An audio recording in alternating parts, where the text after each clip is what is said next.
Welcome to Shukla study point. आप सभी का स्वागत है आपके अपने YouTube channel Shukla study point में। मैं शिवम शुक्ला आप सभी दोस्तों का हार्दिक स्वागत करता हूं। हिंदी साहित्य के पेपर 1 के बारे में आज की वीडियो के माध्यम से हम लोग चर्चा करेंगे। बीए तृतीय वर्ष के छात्रों के लिए यह लेक्चर बहुत ही महत्वपूर्ण होगा। आप सभी लोगों के बहुत ज़्यादा कमेंट आ रहे थे कि सर जी आधुनिक अवधि काव्य के बारे में कुछ बताइए, कुछ कविताओं के बारे में ऐसा करिए कि ताकि एक ही वीडियो के माध्यम से हम समस्त कविताओं के बारे में समझ सके, जान सकें कि उस कविता में क्या सार तत्व है, क्या बातें बताई गई हैं। तो आज उसी के लिए मैं प्रस्तुत हूँ इस वीडियो में आप सभी के समक्ष। आज की वीडियो के माध्यम से हम आधुनिक अवधि काव्य के सिलेबस में शामिल समस्त कविताओं को समझने का प्रयास करेंगे एक ही वीडियो के माध्यम से।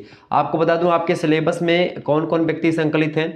आप सभी को पता होगा सिलेबस, अगर आपको नहीं पता तो सिलेबस मैंने डाल दिया, आप लोग देख लीजिएगा।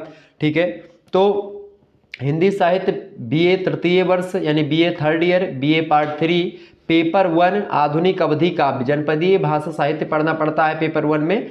यानी कि अब जनपदीय भाषा साहित्य में तो बहुत सारे लोगों को कमेंट अवधि काव्य के लिए आ रहा था, और खास करके तो अवधि क्षेत्र से मैं हूँ, इसीलिए अवधि काव्य को ज़्यादा अच्छे तरीके से आपको समझा पाऊँगा और समझ भी सकता हूँ। तो इसीलिए हमने सोचा कि इसको आपको बता दिया जाए। बाकी जो और भी भाषा है उसके बारे में शायद मुझे उतनी ज़्यादा समझ नहीं है और ना ही उसमें मैं सहजता महसूस कर पाऊँगा। तो इसीलिए और भी जो जनपदीय भाषा साहित्य के जैसे कि भोजपुरी काव्य हो गया या फिर अन्य काव्य हो गया, हालांकि भोजपुरी भी इसी समकालीन का है, मतलब समकालीन मतलब कि कहने का मेरा मतलब है इसी जैसा आपको मिलेगा, अवधि के हित जैसा है आपको उसको उसमें भी आपको पढ़ना पड़ेगा। तो उसके बारे में हमारे पास कंटेंट भी अवेलेबल नहीं है और एक प्रकार से मैं उसको उतनी सहजता से नहीं पढ़ा पाऊँगा, तो इसीलिए माफ़ी चाहेंगे, लेकिन फिर भी मैं कोशिश करूँगा हर एक व्यक्तियों के लिए। और आज मैं हाजिर हूँ आधुनिक अवधि काव्य को लेकर के। तो आधुनिक अवधि काव्य के सिलेबस में अगर बात की जाए तो आपको आधुनिक जो अवधि भाषा रही खास करके उसके साहित्य के इतिहास के बारे में आपको जानना पड़ेगा, और जो खास करके जो कवि हैं उनके और कवियों के द्वारा जो रचनाएँ हैं उनके रचनाओं के बारे में जानना है। ठीक है, तो आपके पाठ्यक्रम में शेख निसार शामिल है। शेख निसार की रचना है यूसुफ जुलेखा, तो उसी यूसुफ जुलेखा का एक खंड शामिल है 60 ऋतु वर्णन वाला, तो वो आपको पढ़ना है। और इसके अलावा बलभद्र प्रसाद दीक्षित पड़ीस की आपके पाठ्यक्रम में 5 कविताएं संकलित हैं। बंशीधर शुक्ला जी की भी 5 कविताएं संकलित हैं। त्रिलोचन शास्त्री जी शामिल हैं, उनकी अमोला जो एक प्रकार से उनकी रचना है उससे कुछ बरवे संकलित हैं। इसके अलावा आचार्य विश्वनाथ पाठक की बात की तो सर्वमंगला के 2 सर्ग संकलित हैं। और आद्या प्रसाद मिश्रा जी की बात की जाए तो उनका उपनाम उन्मत्त है, 5 कविताएं उनसे भी संकलित हैं आपके पाठ्यक्रम में। और कुछ आपको जिनकी कविताओं को नहीं पढ़ना है तो द्रुत पाठ के रूप में आपको 3 कवियों के बारे में पढ़ना है अवधि के। एक तो हैं गुरु प्रसाद सिंह मृगेश और दूसरे हैं चंद्रभूषण त्रिवेदी। ठीक है, और मतलब उनको रमई काका भी कहते हैं, और द्वारिका प्रसाद मिश्र। ठीक है, तो इन लोगों का एक प्रकार से जानकारी आपको पढ़नी, मतलब ये इन लोगों के बारे में आपको पढ़ना है। गुरु प्रसाद सिंह मृगेश की कला मतलब कि उनके एक प्रकार से साहित्यिक शैली के बारे में, और खास करके उनकी जो विचारधारा रही है, उनके जीवन परिचय और उनकी रचनाओं से प्रश्न आते हैं। ठीक है, इसी प्रकार चंद्रभूषण त्रिवेदी रमई काका से और द्वारिका प्रसाद मिश्रा से। ठीक है, तो आइए हम चर्चा करते हैं कि और तमाम प्रकार की जो कविताएं हुई जैसे शेख निसार की जो यूसुफ जुलेखा है 60 ऋतु वर्णन खंड, उससे हम समझने का प्रयास करेंगे और भी चीज़ों को जानने का प्रयास करेंगे। तो सारी कविताओं को हमने रखा है किससे किससे कौन कौन सी कविताएं संकलित हैं। एक बार आप कहें तो मैं फिर से बता दे रहा हूं आपको। बलभद्र प्रसाद दीक्षित की आपके पाठ्यक्रम में आपके जो रचना संकलित है उसमें मनई कविता संकलित है, स्वनहिली श्यामा संकलित है, घसियारिन संकलित है, सूखी डार कविता संकलित है और डोंगिया कविता संकलित है। ठीक है, तो ये बलभद्र प्रसाद दीक्षित पड़ी जी से संकलित है। इसके अलावा बात की जाए बंशीधर शुक्ला जी की तो बंशीधर शुक्ला जी से राम मड़ैया संकलित है, किसान की अर्जी संकलित है, हुआ कसकस होए निर्वाह संकलित है, तपनी कविता संकलित है और बदरा आई जा रे संकलित है। ठीक है, इसके अलावा अगर बात की जाए अन्य कवि की तो अगले कवि हैं आपके पाठ्यक्रम में शामिल संकलित त्रिलोचन शास्त्री जी। त्रिलोचन शास्त्री जी की बात की तो अमोला से उनके 51 बरवे आपके पाठ्यक्रम में संकलित हैं, जो कि आपको पढ़ना पड़ेगा और उनकी व्याख्या भी एग्जाम में आती है। इसके अलावा बात की जाए आचार्य विश्वनाथ पाठक की तो आचार्य विश्वनाथ पाठक की रचना है सर्वमंगला से 2 सर्ग संकलित है, एक तो स्वतंत्रता का मंच और दूसरा है स्वराज की स्थापना। तो इसके बारे में भी जानकारी हम ग्रहण करने का प्रयास करेंगे। तो इन सभी कविताओं से जो एक प्रकार से इनके जो मूल भाव रहे हैं, कविताओं में क्या बातें बताई गई हैं उसको जानने का प्रयास करेंगे। इसके बाद में आद्या प्रसाद मिश्रा उन्मत्त जी आपके पाठ्यक्रम में संकलित है, इनकी रचना है डगर महकी आपके पाठ्यक्रम में कविता संकलित है, पाती कविता संकलित है, आज देवारिया का कविता संकलित है, गर्मी आई कविता संकलित है और तनी झूम के बरस ये भी कविता संकलित है। है, आद्या प्रसाद मिश्रा उन्मत्त की। इसके अलावा और एक कवि आपके बच रहे हैं, उनका नाम है एक प्रकार से, तो यही है। तो इतने कवि आपके हो गए लगभग जिनके बारे में हमने चर्चा करी है। तो यही है आपके जो मूल पाठ्यक्रम में पढ़ना, और बाकी जो द्रुत पाठ में पढ़ना उनको, उनमें गुरु प्रसाद सिंह मृगेश, चंद्रभूषण त्रिवेदी, रमई काका और द्वारिका प्रसाद मिश्रा जी हैं। उनकी एक प्रकार से जो कविताएं हैं उनकी व्याख्या आपको नहीं पढ़नी है, ठीक है। तो ये बात ध्यान रखिएगा। अब आइए हम चर्चा करते हैं एक एक करके और जानने का प्रयास करते हैं कि आखिरकार कविताओं के माध्यम से क्या क्या चीज़ें उन कविताओं में बताई गई हैं। तो सबसे पहले हम चर्चा करेंगे किसके बारे में भाई, शेख निसार के बारे में। शेख निसार की बात की जाए तो शेख निसार एक प्रकार से इनका जो रचना है यूसुफ जुलेखा, तो यूसुफ और जुलेखा की प्रेम कहानी को एक प्रकार से इसमें इंगित किया गया है। और पूरी यूसुफ जुलेखा की जो एक प्रकार से व्याख्या है यूट्यूब चैनल पर आपको मिल जाएगी। लगभग 2 घंटों में हमने पूरे यूसुफ जुलेखा की व्याख्या आपके समक्ष प्रस्तुत करी है। तो उसी का यूसुफ जुलेखा का मतलब पूरी यूसुफ जुलेखा नहीं, जो 60 ऋतु वर्णन यानी जो आपके पाठ्यक्रम में संकलित है 60 ऋतु खंड जो आपका है, ठीक है। तो इसकी व्याख्या पूरी संकलित है, आप लोग देख लीजिएगा। 2 घंटे में हमने पूरी व्याख्या आपको बता रखी है, तो एक बार आप जरूर चेक करिएगा, बहुत ही इंपॉर्टेंट तरीके से आपको समझ में आएगा। यूसुफ जुलेखा का जो 60 ऋतु वर्णन वाला खंड है उसमें आपको पता होगा कि 60 ऋतु वर्णन, 60 ऋतु माने होता है कि 6 ऋतुएं जो हैं। अब इसमें खास करके कवि ने बसंत ऋतु के बारे में बताया है, ठीक है। जैसे शुरुआत की जो पंक्तियां आती हैं सबसे, जो पाठ्यक्रम में आपके संकलित है, ऋतु बसंत बन उपवन फूला, जोगी जति देख रंग भूला, पूरन काम कमान चढ़ावा, बिरहिन हिये बान असलावा।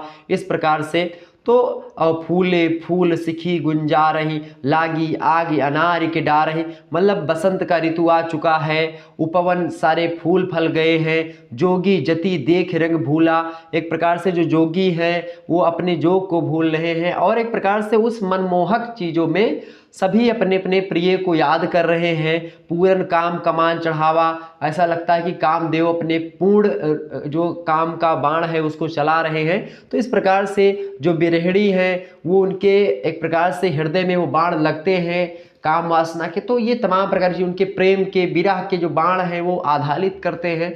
तो यहीं से शुरू होता है 60 ऋतु वर्णन। आपका बसंत ऋतु आती है, ठीक है। बसंत के बाद में आपको बता दूं ग्रीष्म ऋतु आती है।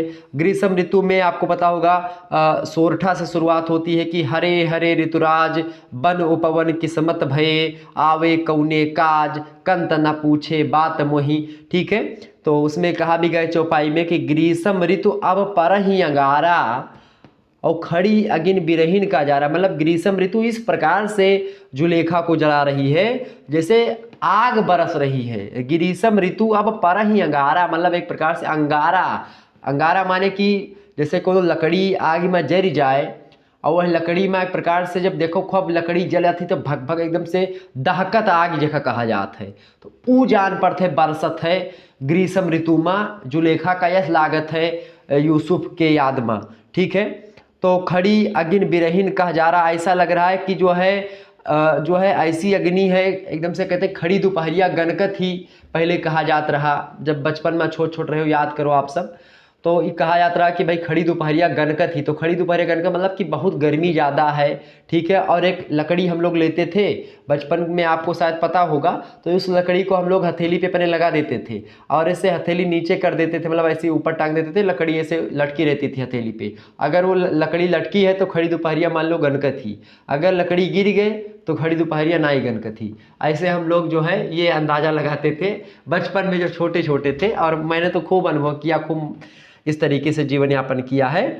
तो वही ग्रीष्म ऋतु आ चुकी है और लगता है अंगार बरस रहे हैं, और वो अंगार क्या कर रहे हैं, एक प्रकार से जो बिरहड़ी हैं, जो स्त्रियां हैं, उनको जला रही हैं।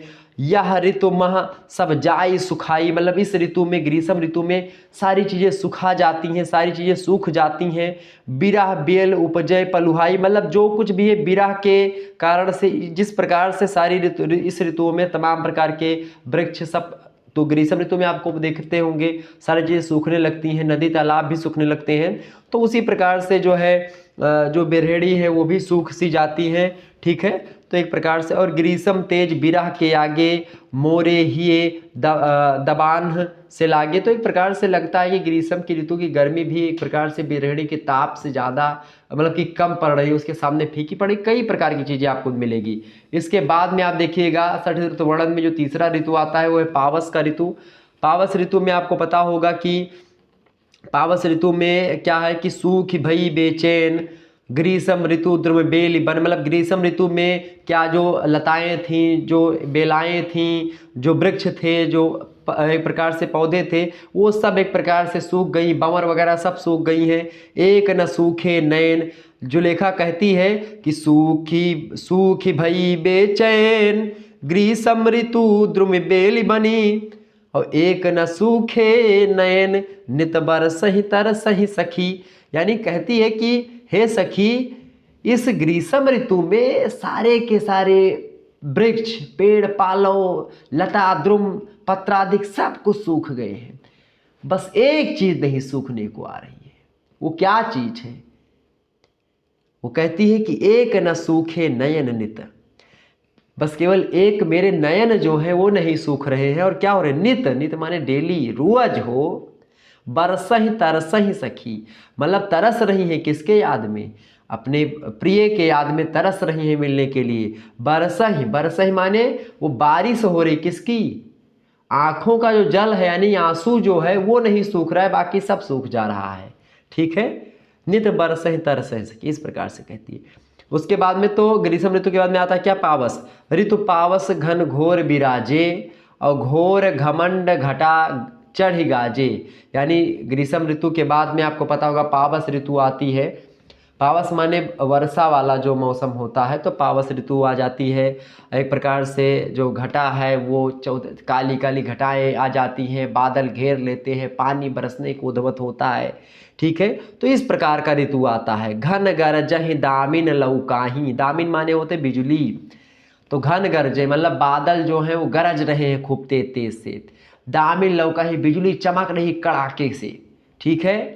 और नारी कंत के कोर छिपाही, मतलब इस प्रकार से ये कह रहा है कि जैसे बादल गरजत है, बिजली चमकत ही, नारी कंत के कोर छिपाही, मतलब कि ये कहते हैं शेख निसार जी कि जब बिजलियां चमकती हैं और जुलेखा सोचती है कि ये मौसम ऐसा आ गया है पावस ऋतु का कि इस ऋतु में जब बिजली चमकती है और जब पावस का ऋतु होता है, घनघोर बदरिया छाती है, बिजली चमकती है, कड़कती है और पानी बरसता है खूब एकदम से लहरा लहरा, तो क्या होता है कि घन गरजहि दामिन लौका है, जब बिजली चमकती है कड़ाके की और बादल गरजता है, तो नारी कंत के कोर छिपाही, मतलब जो नारी है, नारी माने स्त्रियां, कंत माने होता है उनके पति, के कोर, कोर माने होता है एक प्रकार से गले लग जाना या एक प्रकार से जिसको आप बोलते हैं, तो हालांकि वो उतना उचित नहीं यहाँ पर बोलना, तो नारी कंत के कोर छिपाही का मतलब कि एक प्रकार से जैसे आपको पता होगा स्त्रियां जब कभी कभी डरती हैं या लड़कियां,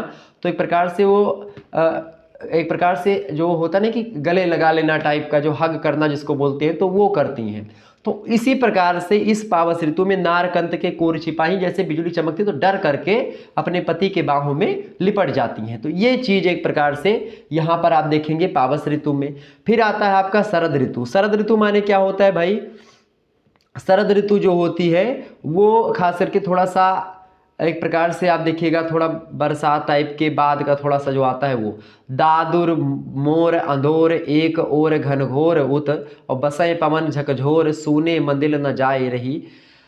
और इसमें आप देखते हैं शारद समय रैन उजियारी हंसी हंस पिए ही लाग नारी, मतलब कि जो नारियां हैं। अच्छा आपको बता दूं कि अपने दुख में उतना व्यक्ति दुखी नहीं होता है जितना दूसरे के सुख में दुखी होता है। समझ रहे हैं ना? अगर कोनो तुहर पटीदार है बगले और बढ़िया रुपया पैसा कमात है, खूब के चौवन है, चौतरफा चारों कुआं लाग है, बढ़िया एक प्रकार से खूब खेती होती जमकी है और पैसे रुपया कमात है खूब दबाई के, ठीक है, दहेजो है पाएगा ब्याह हम 4 चक्का, तब एकदम से जान लो कि जो पड़ोसी थोड़े उनसे डाउन है तो बहुत ज़्यादा जरूरत है। तो वैसे हियाँ है हाल कह के इनके जुलेखा के, का हाल है कि शारद ऋतु जो है उसमें क्या था, रैन अंधियारी, मतलब रैन उजियारी, मतलब कि रात उजियारी वाली रात होती है, चंद्रमा निकलते हैं और हंसी हंस पिए हिए लागे नारी, मतलब हृदय से लग जाती हंस हंस करके जो स्त्रियां होती है अपने पति के जिसके पास पति हैं। और इसमें देख वियोगिन कंचन जोरी शारद जला हिया होलिकारी, यानी जिस प्रकार से होलिका जलती है उसी प्रकार से जो जिनके पास पति नहीं है वो स्त्रियां देख करके जलती हैं, और जिनके पति हैं तो एक प्रकार से वो तो हंसती हैं और मज़े करती हैं। बाकी जो जिनके पास नहीं है वो बहुत ज़्यादा दुखी हो जाती हैं इन चीज़ को देख करके कि भाई वो पति पत्नी साथ में हैं और हम नहीं हैं। तो ये चीज़ एक प्रकार से यहाँ पर सता रही है। तो ये आता है शरद ऋतु। इसके बाद आता है हेमंत ऋतु। हेमंत ऋतु में क्या हो जाता है, ठंडी एकदम से बढ़ने लगती है। ठीक है, तो ऋतु हेमंत प्रगट्यो पाला, मतलब पाला पड़ने लगता है हेमंत ऋतु में। हम तन उठहि बिरह कई ज्वाला, मतलब जुलेखा कहती है कि इस समय क्या हो रहा है, बिरह कई ज्वाला उठ रही है हेमंत ऋतु जब आ जाती है। तो चूंकि हेमंत ऋतु में ठंडी होती फिर भी एक प्रकार से तापक्रम कम नहीं होता है नायिका का। आवत जात न दिन निर्माए रैन पहाड़ परे पुनियाए, मतलब लगता है कि एक प्रकार से जो रातें हैं वो पहाड़ की भांति लग रही हैं, कटने को ही नहीं आ रही हैं। आवत जात न दिन निर्माए, मतलब जो है दिन जो है प्रकार से कब आ जा रहा है कुछ पता नहीं चल रहा है। रैन पहाड़ परे पुन आए, मतलब रैन एक प्रकार से पहाड़ की भांति रह रही कि वो रैन कट ही नहीं रही है, दिन आ ही नहीं रहा है, ऐसा लग रहा है जुलेखा को। ये सारी चीज़ें हैं। और आगे कहती है कि भरी जरी आभा सब संजोगिन, यानी जो संजोगिन हैं औ ककन पे फिर ही वियोगिन, मतलब कि जो वियोगिन है वो दुख में है, जो संजोगिन है वो अपने अपने एक प्रकार से पतियों के साथ हैं। बदन जुरावा सब नर नारी, एक प्रकार से जो ठंडी होती है उसमें आपको पता होगा तो पति पत्नी साथ रहते तो ज़्यादा अच्छा होत माना जाता है। तो वही चीज़ यहाँ पर थोड़ा सा, बदन जुरावा सब नर नारी बिछुरे प्राण जाए दुखारी, तो जिसके पास नहीं है उनको प्राणों से अधिक एक प्रकार से दुख होता है उस समय ठंडी के महीने में। तो ये भी एक प्रकार से, तो 6 ऋतुओं के माध्यम से जुलेखा का जो एक प्रकार से विरह वर्णन है उसी को दिखाने का प्रयास यहाँ पर शेख निसार जी ने किया है। और इसके बाद में आता है शिशिर ऋतु। ठीक है, हेमंत के बाद में शिशिर ऋतु जो आता है तो उसमें है कि लाग शिशिर ऋतु चित बैरागी और पवन उदास भय अब लागी, असन बसन सो लाग सुहावन, श्री पंचमी चाह जनावन, अंग कीन उत्साह नर नारी में उपजे चाहा। मतलब हर जगह क्या है कि भाई हमारे पति नहीं हैं, उनके पति हैं, वो प्रेम कर रही हैं, हम नहीं कर पा रहे। तो इस प्रकार से एक एक ऋतुओं के माध्यम से उस ऋतु में क्या क्या होता है बगल अगल में पड़ोसियों के यहाँ और हमारे यहाँ क्यों वो चीज़ें नहीं हो पा रही हैं, इसी बात की मार्मिकता दिखाई गई है। तो आइए इसको और थोड़ा सा आगे समझने का प्रयास करते हैं। तो 6 प्रकार की ऋतुएं कौन कौन सी, बसंत, ग्रीष्म, पावस, शरद, हेमंत और शिशिर। ऋतुओं का वर्णन करते हुए जुलेखा के विरही मन पर पड़ने वाले प्रभावों का अंकन किया गया है। कवि ने 6 ऋतु वर्णन प्रकृति के उद्दीपन रूप में एक प्रकार से है, तो प्रकृति का उद्दीपन रूप यहाँ पर हमारे समक्ष आया है। तो आप लोग यहाँ पर लिखेंगे मतलब प्रकृति के उद्दीपन रूप का चित्रण हुआ है 6 ऋतु वर्णन में। ठीक है, तो ये हमेशा आपका विशेष हो जाएगा जब भी आप कविताओं के संदर्भ में लिखेंगे। विशेष में कविताओं की व्याख्या कर रहे हैं, नीचे आपको भावसा में विशेष लिखना पड़ता है, तो उसमें विशेष में आप लिखिएगा कि प्रकृति के उद्दीपन रूप का वर्णन किया गया है। और 6 ऋतु वर्णन में आप देखेंगे इसके अंतर्गत प्रत्येक ऋतु में प्रकृति के नए परिवर्तनों का बिरहणी जुलेखा पर जो प्रभाव पड़ता है उसका चित्रण किया गया, जैसा कि मैंने आपको समझाया। बसंत ऋतु में जब वन उपवन में फूल खिलने लगते हैं, भंवरे गुंजार करने लगते हैं, अनार की डाल पर आग की दाहकता वाले रक्तवर्णी फूल लग जाते हैं, टेसू के फूल तो मानो चारों ओर आग लगा ही देते हैं। और ऐसे वातावरण में जो बिरहणी जुलेखा होती है वह समझ नहीं पाती कि वह कहाँ जाए। अब उसे संसार में अपने लिए कोई जगह नहीं दिखाई पड़ती है जहाँ उसको शांति मिल सके, उसके हृदय को एक प्रकार से अस्थायित्व मिल सके, उसको ऐसी कोई जगह मालूम नहीं होती है। इसके बाद में ग्रीष्म ऋतु वर्णन के अंतर्गत ग्रीष्म ऋतु के भयानक ताप में नदी, समुद्र, तालाब, कुएं, लता, वृक्ष, फूल, पत्तियां सभी सूख जाते हैं, यहाँ तक कि जल बरसाने वाले बादल भी सूख जाते हैं, तब भी जो जुलेखा है उसके नेत्रों के आंसू नहीं सूखते हैं। ये भी एक प्रकार से अपने आप में एक अच्छी बात, एक अच्छी कल्पना यहाँ पर जो शेख निसार के द्वारा करवाई गई है जुलेखा से, मतलब उन्होंने करी है जुलेखा के माध्यम से। अगला ऋतु आती है पावस ऋतु। पावस ऋतु में घनघोर घटा गिरती है, बादल गरजते हैं, बिजलियां चमकती हैं, दादुर और मोर बोलने लगते हैं, झोंके के साथ पवन चलने लगती है। ऐसे में प्रियाएं प्रिय के अंक में छिपने लगती हैं, ठीक है। किंतु प्रिया विहीन जो होती है, यानी जिसके पास पति नहीं है, तो उसके चूंकि जुलेखा भी ऐसी स्थिति है इस समय, तो जुलेखा से सोने घर में रहने मतलब रहते नहीं बनता है। जुलेखा को एक प्रकार से वो पहाड़ सा लगता है एक एक क्षण बिताना। और इसी प्रकार से शरद ऋतु में वियोगिनी जुलेखा के हृदय को शरदकालीन निर्मल चांदनी व्याकुल बना देती है और उसे शरदकालीन चांदनी विरह बाण सादृश्य लगने लगती है और उसकी अग्नि में वह जलती रहती है और ऐसे में उसके जीवित रहने में भी संदेह होता है। तो एक प्रकार से इसी पर एक प्रकार से 6 ऋतुओं के माध्यम से यहाँ पर पूरी की पूरी चीज़ों के बारे में बताया गया है। तो ये एक प्रकार से यूसुफ जुलेखा के बारे में मैंने कुछ बताया, आपको चीज़ें समझ में आ गई होंगी। आपको आगे बढ़ते हुए भी चीज़ों के बारे में समझने का प्रयास करते हैं। अगला जो आपका आ गया है, अगले विद्वान हैं आपके बलभद्र प्रसाद दीक्षित पड़ीस, और इनकी जो रचना आपके पाठ्यक्रम में संकलित है इसके बारे में थोड़ा सा जानने का प्रयास करेंगे। तो मनई कविता संकलित है। अच्छा, मनई कविता की व्याख्या देखेंगे। बलभद्र प्रसाद दीक्षित, इनका उपनाम है पड़ीस, ठीक है, ये बात ध्यान रखिएगा। तो मनई कविता की एक बात की तो आप सभी को पता होगा, मनई कविता की व्याख्या हमने यूट्यूब चैनल पर डाल रखी है। तो मनई कविता में मनई के बारे में बताएगा कि जो सुंदर मनई होता है, मतलब कि जो बढ़िया नीक आदमी होते हैं वह के का लक्षण होते हैं, यही लक्षण के बारे में यह कविता जो है बलभद्र प्रसाद दीक्षित पड़ीस जी बताई नहीं। और पड़ीस जी बहुत बढ़िया तरीके से मन समझाई नहीं कि एक जो अच्छा आदमी होता है, सुंदर आदमी जो होता है, वकरे अंदर का गुण होता है और कौन में वह समाज में रह चाहिए और वो सब बतावा गा है, और कौन बुरा आदमी होते वह के बारे में बतावा गा है, ठीक है। तो बतावागा कि तन मन का पूर पूर पुतरा, बस वही आई सुंदर मनई, बाहर भीतर ऊपर खाले माँ वह आई सुंदर मनई, जो जाने कैसे जलम लिहन, अब का करबै फिर कहाँ जाब, जो ध्याखै हम तुमको आही, बस वह आई सुंदर मनई।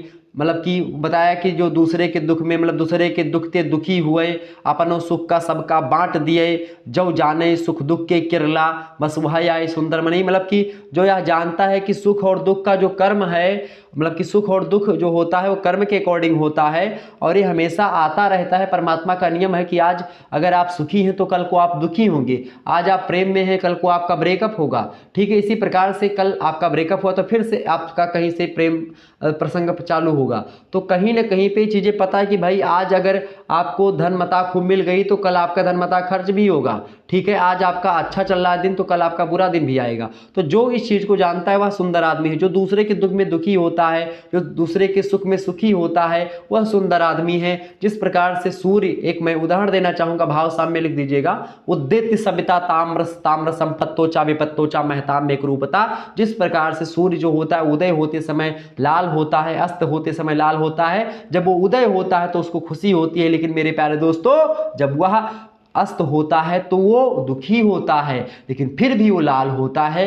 और उदय और अस्त दोनों में समानता है सूर्य के।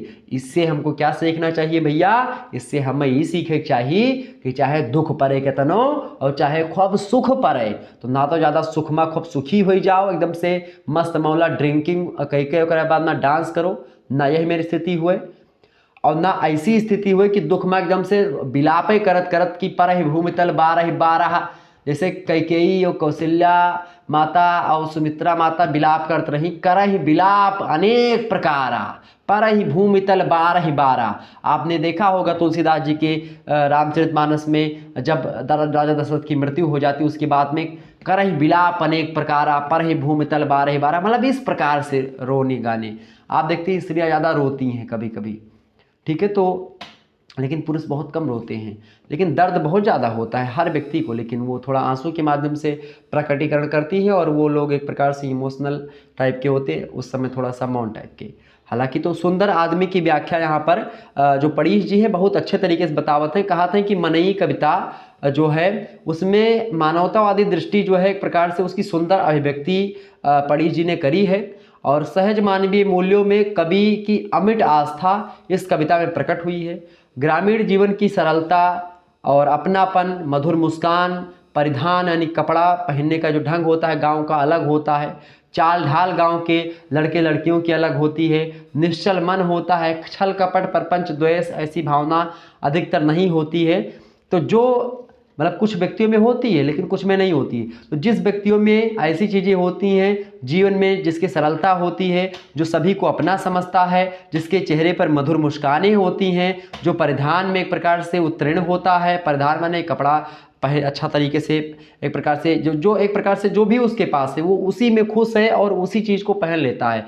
चाल ढाल जिसकी ठीक है, निश्चल मन है। मनई का यही आधार है कि एक प्रकार से ये सभी व्यक्तित्व के धरातल पर स्वयं की अपनी मनई की परिभाषा पर खरे उतरते। तो मनई की परिभाषा क्या होती है, मनई क्या अच्छा होता है कौन सा और कौन सा बुरा होता है, इसी चीज़ को यहाँ पर उन्होंने बताने का प्रयास किया पणीश जी। उन्होंने कहा कि आखिर माँ करुणा छलक रहा है और चेहरा पर दया झलक रहा है, मतलब आँखों में करुणा हो, चेहरे पर आपके दया हो, मर्दुमी बाह पर फरक रहा है, बस वही आए सुंदर मनई। अगर कहीं पर जो है मदद करने के लिए कोई गुहार कर दे कि भैया बचाए लियो, तो कूद परो रण क्षेत्र में तुरंत है, वो सुंदर आदमी है। 12 बरस ले कुकर जीवे और 16 ले जीवे सियार, बरस 18 छत्री जीवे आगे जीवन को अधिकार। हालांकि ये पहले के ज़माने में चलता था, आजकल मत सोचिएगा ऐसा कुछ करने के लिए, ठीक है। तो यही चीज़ है, सुंदर आदमी की परिभाषा बताई गई है। और कवि इस कविता में बड़े सहज भाव भरे स्वर में करुणा, प्रेम, दया, सहानुभूति, मैत्री, दुख, मतलब कातरता, उदारता, क्षमता जैसे उदात्त मानवीय भावों की सहज प्रतिष्ठा करता हुआ स्वार्थपरकता, आत्मबद्धता, परपीड़न, चाटुकारिता, शोषण, अनाचार, कमजोरों का पद दलन, बरजोरों का चरण बंधन, गुंडई, लुच्चई, इन सभी मानवीय दुर्गुणों की निंदा भी करी है।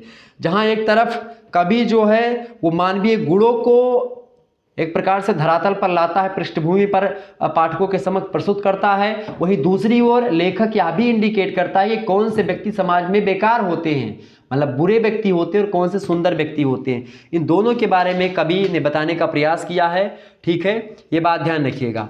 तो सुंदर आदमी की परिभाषा उन्होंने बड़े अच्छे तरीके से बताई, और सुंदर आदमी के साथ साथ उन्होंने जो बेकार आदमी हैं उनके चीज़ों के बारे में, मतलब उनके दुर्गुणों के बारे में बताया। तो दुर्गुण और गुण दोनों के बारे में बताने का प्रयास किया है। कवि ने सभी धर्मों और मत मतलब जो मत होते, तमाम प्रकार के मत हैं, तमाम प्रकार के मत मतलब कि मतांतर हैं, तो उन सभी के प्रति सहज सहिष्णुता का संभाव उनके एक प्रकार से मन में है, जो दूसरों के दुख में दुखी नहीं होता, जो अपने थोड़े से ही सुख को दूसरे में बांट करके बड़ा नहीं बना लेता।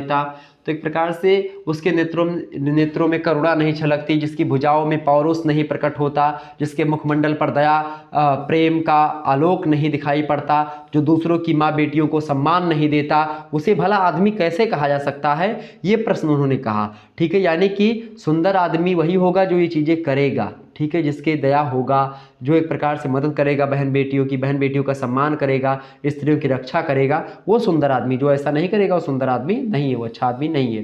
तो ये एक प्रकार से मनई कविता की व्याख्या, मतलब मनई कविता के बारे में चीज़ें हो गई। अगली कविता जो है इनकी बलभद्र प्रसाद दीक्षित पणीश जी की, इनकी कविता, अगली कविता है स्वनहली श्यामा। स्वनहली माने एक प्रकार से श्याम वर्ण की एक कन्या है गाँव की, और उसका नाम है श्यामा, तो उसको सुनहली श्यामा कविता शीर्षक से लिखा है पणीश जी ने। और एक गांव की जो लड़की है जो एक प्रकार से बहुत सुंदर है, और उसकी सुंदरता के बारे में, गांव की लड़कियों में खास करके कोई बनावटी नहीं होता, मेकअप वेकअप एकदम से पोत करके आ जाए, ऐसी कोई सुविधा नहीं होती गाँव में। उसके अम्मा पापा भी डांटने लगते हैं गाँव वगैरह में कि क्या पोते हैं, वैसे तुरंत गाँव वगैरह में हम तो सुनते हैं कभी कभी, तो कोई लड़की अगर लगाई तो उसको डांट देते हैं उसके पापा वापा, माता वाता जी की, कहाँ निकली हो। तो इस प्रकार से होता है, लेकिन शहरों में सब खुल करके घूम रही हैं। तो क्या होता है कि सुनहली श्यामा बिना मेकअप की लड़की है और एकदम से खुश है अपने जीवन में, और कहीं ना कहीं पे उसके जो गुण है, उसके एक प्रकार से जो चरित्र है वो एकदम से निर्छल है, स्वच्छ है, और उसकी सुंदरता मतलब आंतरिक सुंदरता और बाहरी सुंदरता, दोनों प्रकार की सुंदरता का वर्णन यहाँ पर कवि ने किया है। वो कहते हैं कि एक प्रकार से कविता शुरू होती है कि बरगद के तले तरे बउली पर हृदयों के भीतर भाव भरी उतरी बिन पखनन केरी परी, वह चंद्रलोक की किरण जय सामर सामर सुंदर श्यामा। मतलब बरगद के तरह बउली माने कुआं होता है, उसी के कुआं का धरन बनाई जाती है, तो उसी धरन पर जो है बरगद के पेड़ के नीचे तमाम सारे लोग बैठे रहते हैं। तो हृदयों के भीतर भाव भरी, हृदय के अंदर एक भाव भरा हुआ एक कन्या, और एक प्रकार से परी की भांति ऐसा लगा कि वो आ रही है, चंद्रलोक के किरण की जैसे, यानी चंद्र की जो किरण है जितनी शीतलता प्रदान करने वाली लड़की मानो आ गई। सांवर सांवर कलर की लड़की है, सुंदर श्यामा जो है वो बताते हैं बलभद्र दीक्षित पणिश जी, कहते हैं कि रसरी पर नवरस रमे जाएं। जिस प्रकार से नवरस यहाँ पर, जिस प्रकार से कविता में जब नवरस एकदम से आ जाता है किसी कविता में तो बड़ा अच्छा लगता है, वो कविता बहुत सुंदर प्रतीत होती है। तो रसरी पर नवरस रमे जाएं, गगरी तीनों गुण भरे जाएं, और ध्याखति माँ आँखी खुली जाएं, उई सुबरन केर उन सुबरन रेखा केर झलक जब पानी भरे लाग समा। मतलब जब वो कुआं में पानी भरती तो उसी के सुंदरता का वर्णन यहाँ पर कवि करता है। तो इस कविता में पणिश जी गांव की एक किशोरी जो बचपन से यौवन में कदम रख रही, मतलब बचपना उसका एकदम से जा रहा है, बचपन उसका समाप्त हो रहा है, और बचपन के समाप्त होने के तुरंत ही, मतलब जैसे समाप्त क्या होता है, कोई वो सिचुएशन नहीं होती है, लेकिन यौवन उसका आ रहा है, मतलब एक प्रकार से वो थोड़ा बड़ी हो रही है। तो उसकी मतलब कि उसका यौवन में कदम रख रही है, उसी को सुनहली श्यामा के रूप में चित्रित किया है पणिश जी ने। भौतिक विपन्नता में रहकर भी, यानी भौतिक विपन्नता मतलब कोई सुख सुविधा नहीं है, मैंने आप शुरुआत में बताया बिना मेकअप वाली, तो कोई ऐसा नहीं कि खूब ज़्यादा उसकी देख रेख हो, खूब ज़्यादा खवाई पियाई हो, और खूब ज़्यादा देख रेख हो, काम ना करती हो, धूप पे ना निकलती हो, ठीक है, ऐसी कोई सुख सुविधा उसको नहीं प्राप्त है। एसी में रहती हो, कूलर में रहती हो, ऐसी कोई सुख सुविधा नहीं प्राप्त है, भौतिक साधनों से वंचित है वो लड़की, विपन्नता है, रुपया पैसा भी नहीं है, उसमें रह करके उसकी सुंदरता तनिक भी मलिन नहीं होती है। छायावादी कोमल सौंदर्य चेतना का इस कविता पर स्पष्ट प्रभाव आपको दिखाई पड़ेगा।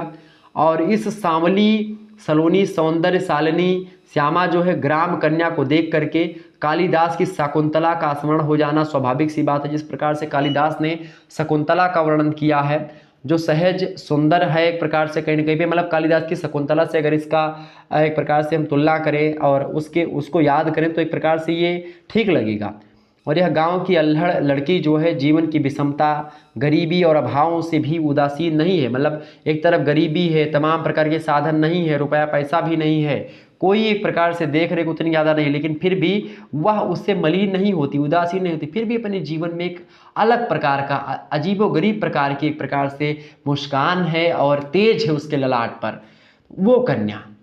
और गांव वगैरह में आप देखते हैं गांव की लड़कियां बहुत काम भी करती हैं, मैं गांव में ही रहता हूं, तो गांव की हमारी बहुत सारी लड़कियां हैं तो काम भी करती हैं, बहुत काम करती हैं, तो करना भी चाहिए। आपको शायद ना पता हो, आप लोगों को लग रहा होगा कि मैं काम नहीं करता हूं, लेकिन मैं भी बहुत काम करता हूं। जैसे कि अभी मैं आजकल की मैं आपको बात बताऊं कि गेहूँ वगैरह जो है प्रकार से दाने, मतलब जो गेहूँ थ्रेसर में दाया जाता है, आपको पता होगा, तो खूब जो है 2-3 हमारे यहाँ 10-12 बीघे खेत में गेहूँ था, तो सभी को एक प्रकार से बड़ा मेहनत लगती है गेहूँ को एक प्रकार से करने में, इकट्ठा करो उसको, ये करो उसका, बड़ा मेहनत लगती है। मैं भी किया हूँ, ऐसा नहीं कि जो है मुझे नहीं करनी पड़ती है, सब कुछ करना पड़ता है, ठीक है। और बड़ा अच्छा भी लगता है गाँव वगैरह में रह करके ये सब करना, सौभाग्य की बात होती है। लेकिन क्या होता है कि कभी कभी फ्रस्ट्रेशन भी आ जाता है, जब लगातार आप कोई काम करते हैं, आपको जो चहल पहल होती है शहरों की वो अच्छी बहुत लगती है, लेकिन मुश्किल से आप 2-3-4 साल जब शहरों में रह जाएंगे तो आपको चहल पहल थोड़ा अजीबो गरीब लगेगी, उतनी अच्छी नहीं प्रतीत होगी। गांव की अलग रौनक है, ठीक है। तो गरीबी और अभावों से उदासीन नहीं है, उसका जो घाघरा है, उस घाघरे में लगा पैबंद दुनियादारों से व्यंग पूर्वक और विश्व पिता से अमरस पूर्वक पूछता है। मतलब जो उसका घाघरा है वो थोड़ा सा कटा हुआ है, थोड़ा सा फटा हुआ है, ठीक है, ये बात ध्यान रखिएगा। और कंगला किसान के घर में वो जन्म ली है, रोटी कपड़ा का तरसे मूली, ठीक है। और सांचे सुख में सुबरन बरसे, जब बापू बापू गुहरावे बरसाए सुनहली छवि श्यामा। मतलब कि जब भले ही उनके घर में गरीबी है और उसके रोटी कपड़ा एक प्रकार से उसके लिए तरस रहे हैं सभी लोग, लेकिन फिर भी जब वो बापू बापू गुहराती है अपने पिताजी को, कंगला किसान को, तो बड़ा खुश होता कंगला किसान, ठीक है। तो ये बात यहाँ पर ये है कि भाई भले ही उसके कुछ ना हो, जो है टुकवा प्यौंदा घंघरी ते हंसी, मतलब उसका जो पैबंद माने होता है कि जैसे रफ्फू अगर आज आप करवा रहे थे तो पहले चकती प्यौंदा लागत रहा, इसको पैबंद कहते हैं, उसको अवधि में प्यौंदा कहते हैं, ठीक है। कहते हैं चकती और प्यौंदा लगाए दो, बदरे में चकती लगाई वो, ऐसे बहुत लोग बोलते हैं। तो ई होता है चकती माने होते जैसे कोनो आपके कपड़ा फाट जाए तो वह कपड़ा पर दूसर कोनो कपड़ा उठाए के और सी दियो, ठीक है, चारों तरफ से मोटिया डोरा से जो 1 रुपये के पहले डोरा आवत रहा वही डोरा से सुई बड़की सुई मोटिया डोरा लगा के सी दियो का। तो ऊ कहा था चकती पेउंदा। जैसे बोरा वोरा जब फाट गया था तो घर के औरतें जोन होती सुई लेके बढ़िया सी दी थी। तो वैसे स्थिति जोन है वो करे घंघरा कहे है कि करे सुनहली श्यामा का जो घंघरा है वो फाट है और उस फटके घंघरा में क्या लगा हुआ है, उस पर चकती पे यानी दूसरा कपड़ा उस पर लगा हुआ, वो दिख रहा है कि भाई जो लाल कलर का अगर घंघरा है तो पीले कलर का उस पर लगा होगा, यानी कि वो प्रत्यक्ष स्पष्ट हो रहा है कि घंघरा फटा था, उस पर प्यौंदा चकती लगी हुई है। तो उस पर जो है प्रकार से परीश जी लिखते हैं कि टुकवा प्यौंदा घंघरी ते हंसी दुनियादारन ते पूछ रहे यह विश्व पिता की पुतरी तुम कौनी आखिन ते देख रहे हो आधी उघार सयान श्यामा। एक प्रकार से उन लोगों पर व्यंग है जो केवल बैठ करके गप्पे लड़ाते हैं और इस प्रकार की जो गलत नीयत से जो लड़कियों को देखते हैं बच्चियों की, चूंकि उसकी स्थिति है कि उसका कपड़ा थोड़ा फटा हुआ है, चकती पेउंदा लगा हुआ है और थोड़ा कपड़ा अगर नहीं भी उसके कोई बदन थोड़ा सा दिख भी रहा है तो उस प्रकार से लोग उसको ताड़ने लगते हैं। ऐसा लगता है कि एकदम से मतलब बड़ी बेकार टाइप की एक प्रकार से जो कुछ लोग होते उसको देखिएगा कभी हर एक गांव और हर एक शहरों में आप देखते हैं कुछ लोग होते चौराहे पर खड़े होकर के यही सब करते हैं। तो ये चीज़ एक प्रकार से यहाँ पर उस पर भी व्यंग करने का प्रयास जो है परीश जी ने किया है और खास करके ये सारी चीज़ें हैं। तो यहाँ पर उसके घंघरे में लगा पैबंद दुनियादारों से व्यंग पूर्वक और विश्व पिता यानी कि ब्रह्मा से विधाता से अमर्ष पूर्वक प्रश्न भी पूछता है कि इस अर्धनग्न विश्व पिता की जो पुत्री है, विश्व पिता माने किसान, विश्व पिता माने किसान, सभी लोगों का एक प्रकार से क्या करता है पेट पालन करता है। तो विश्व पिता की पुत्री जो है उसको तुम किन आंखों से देख रहे हो, वो उन लोगों पर व्यंग यहाँ पर परीश जी करते हैं जो इस टाइप के होते हैं। परीश जी की सौंदर्य दृष्टि बहुत व्यापक थी, बदहाली और गरीबी से जूझता सौंदर्य उसकी नज़रों से अदृश्य नहीं रह पाता था। परीश जी एक प्रकार से इस प्रकार के सौंदर्य वर्णन के माहिर कवि के रूप में देखे जाते हैं और उनकी पारखी दृष्टि बादलों के पीछे छिपी चांदनी को भी ढूंढ निकालती है। तो एक प्रकार से ये है बलभद्र प्रसाद दीक्षित परीश। तो उनकी एक कविता थी कौन सी, सुनहली श्यामा। अच्छा, इनकी एक कविता और है आपकी घसियारिन, वो भी एक प्रकार से कुछ इसी टाइप की कविता है। घसियारिन कविता में आप देखिएगा बड़े अच्छे तरीके से एक घसियारिन लड़की है जो कि घास काटने जाती है। मैं भी खूब घास काटा हूँ, ठीक है, अब तो नहीं जाना पड़ता है, भूसा वगैरह पशु खाते हैं, गाय भैंसे हैं, 4-5 भैंस है हमारे यहाँ पे, तो अब भूसा वूसा हो गया तो वो सब खाती रहती है। तो पहले क्या होता था कि हम लोग पढ़ करके जब आते थे, इंटर हाई स्कूल की बात है, तो पहले चरी काटने, तो चरी भी बहुत कम होती थी, तो चरी होती थी एक बोझ, उसके बाद में 1-2 बोझ घास जो है उसको काटना पड़ता था। तो एक सुबह पढ़ने जाने से पहले एक हो जाता था एक बोझ, उसके बाद में जब अच्छा सुबह घास कम काटते थे हम लोग, सुबह गेंद छोड़ ले जाता था। गेंद मतलब क्या होता है कि जो गन्ने के ऊपर वाला जो होता है हिस्सा जिसमें पत्तियां वगैरह होती हैं तो उसकी को गेंड़ा बोलते थे, गेंद, ठीक है। तो उसको छीलने के लिए हम लोग सुबह सुबह जाया करते थे। गांव वगैरह में होता था पहले, अब तो सभी मजदूर लगा करके कटवाते हैं गन्ना। पहले गांव खेतों में खड़े होते थे और बोलते थे चलो हो छोलवा, इस प्रकार से घुराते थे। तो सभी लोग अपने अपने घर से जिनको चारा की आवश्यकता होती थी सभी लोग जाते थे, काटते थे गन्ना, छीलते थे, उनका गन्ना जो है इकट्ठा रखते थे, ठीक है, बांध करके, उसके बाद में फिर अपना गेड़ लेकर के घर आते थे। 1-2 गन्ना एक साथ ले आवत रहे हम लोग चुराई के, तो या चुरा के लेके आओ, ऐसे ले आओ तो क्यों बोलत नहीं रहा, लेकिन तो ले आवत रहे हम सब 1-8 गन्ना और चुरा के धैलावत रहे और क्या आवत रहे तो घरे भेली बनावत रहे, ठीक है, और बड़ा अच्छा लागत रहा भेली खाए में, मज़ा आवत रहा बहुत, लेकिन अब तो कभी मिलते नहीं। तो एक प्रकार से ये चीज़ है। और संझा घास काटा जाता रहा। तो घसियारिन कुछ उसी टाइप की कविता है। एक लड़की है जो कि एक प्रकार से घास काटने वाली, इस कविता में घसियारिन अर्थात घास काटने वाली एक गरीब मतलब एक गांव की स्त्री का सुंदर काव्यात्मक चित्रण हुआ है। घसियारिन कविता में उस नारी का स्वतंत्र और मेहनती स्वरूप कवि को इतना आकर्षक लगता है कि उसे देख करके उन्हें उनके समक्ष अन्य किसी का सौंदर्य हे प्रतीत होता है।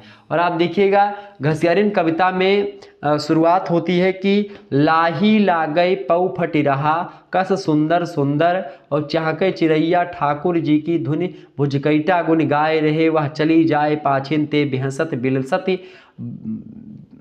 ब्यालत खुरपा और गड़ासा बन तो देवी कर शोभा नाई रहे घसियारिन घासे जाए रही, मतलब घसियारिन जो घास काटने जा रही उस समय उसकी सुंदरता के बारे में बताया गया है। अच्छा, यहाँ तक कि इसमें सुंदरता उन्होंने बताई है पणिश जी ने, कि जब आप आगे पढ़ेंगे तो उसमें आपको मिलेगा कि भाई जो सूर्य भगवान की किरण आ रही है, उस किरण, चूंकि जब घसियारिन घास काटती हैं तो उनके जो बाल होते हैं कुछ आगे लटक जाते हैं, और वही बाल जो है उसके चेहरे पर लटक रहे हैं, और जो धूल है नीचे से घसिया काटो, अच्छा खुरपा और गणासा लेके गए रही काटे, तो खुरपावा जब घसिया छोलो या फिर काटो घसिया, तो छोले वाली घास अधिकतर होती, तो छोलने वाली घास गांव वगैरह में तो छोलत रही घास, तो मटियो थोड़े थोड़े वह गर्दा उड़त है, तो वह गर्दबा उड़ के बरबा पड़त रहा करिए। तो जब बरवा पैगवा परत है और वहरिया से किरण सूर्य भगवान के शाम टाइम का मौसम है, तो किरण बाहर से यानी सूर्य भगवान का आवत थी तिरछी एकदम से लाल लाल, और ऊ किरणिया जवन है वही बरवा परत थी, तो वह बरवा एकदम से सुअना या चमकत है। अब ई कल्पना जो है के करीस, पणिश जी करीन, तो यही मेरी कल्पना बहुत बड़ी बात है करब कहू कवि के, कि घसियारिन घास काटत थी, बार लटका है, धूर पे लाग ही बारे पे, और सूर्य भगवान की किरण आवत थी, और ओकरे बादी में वो जो अगवक बरवा लटका है, मतलब बाल लटका है जो उस लड़की के जो घास काट रही घसियारिन के, वो इतना अच्छा प्रतीत हो रहा है मानो कि सुनहले बाल उसके चमक रहे हैं। इस प्रकार की कल्पना करते हैं बलभद्र प्रसाद दीक्षित पणिश जी। यानी जो इस पर कभी कविताएं, कोई हिंदी में कविता ऐसी आपको मिलेगी, पूरे हिंदी साहित्य को आप उठाइएगा, घसियारिन जैसी कविता आपको मिलेगी, कि वंचित समाज, यानी वंचित समाज केवल ऐसा समाज नहीं कि भाई शहरों के वंचित समाज या गांव के, नहीं, ये गांव के प्रति इस प्रकार की मार्मिकता, और गांव में चूंकि ये सजीव चित्रण है, ऐसा चित्रण होता है, मैंने खुद अपनी आंखों से इन चीजों को देखा, तो वो चीज यहाँ पर एक प्रकार से ये यहाँ पर जो है वो बता रहे हैं, और इस प्रकार से बहुत जबरदस्त तरीके से उन्होंने समझाया है।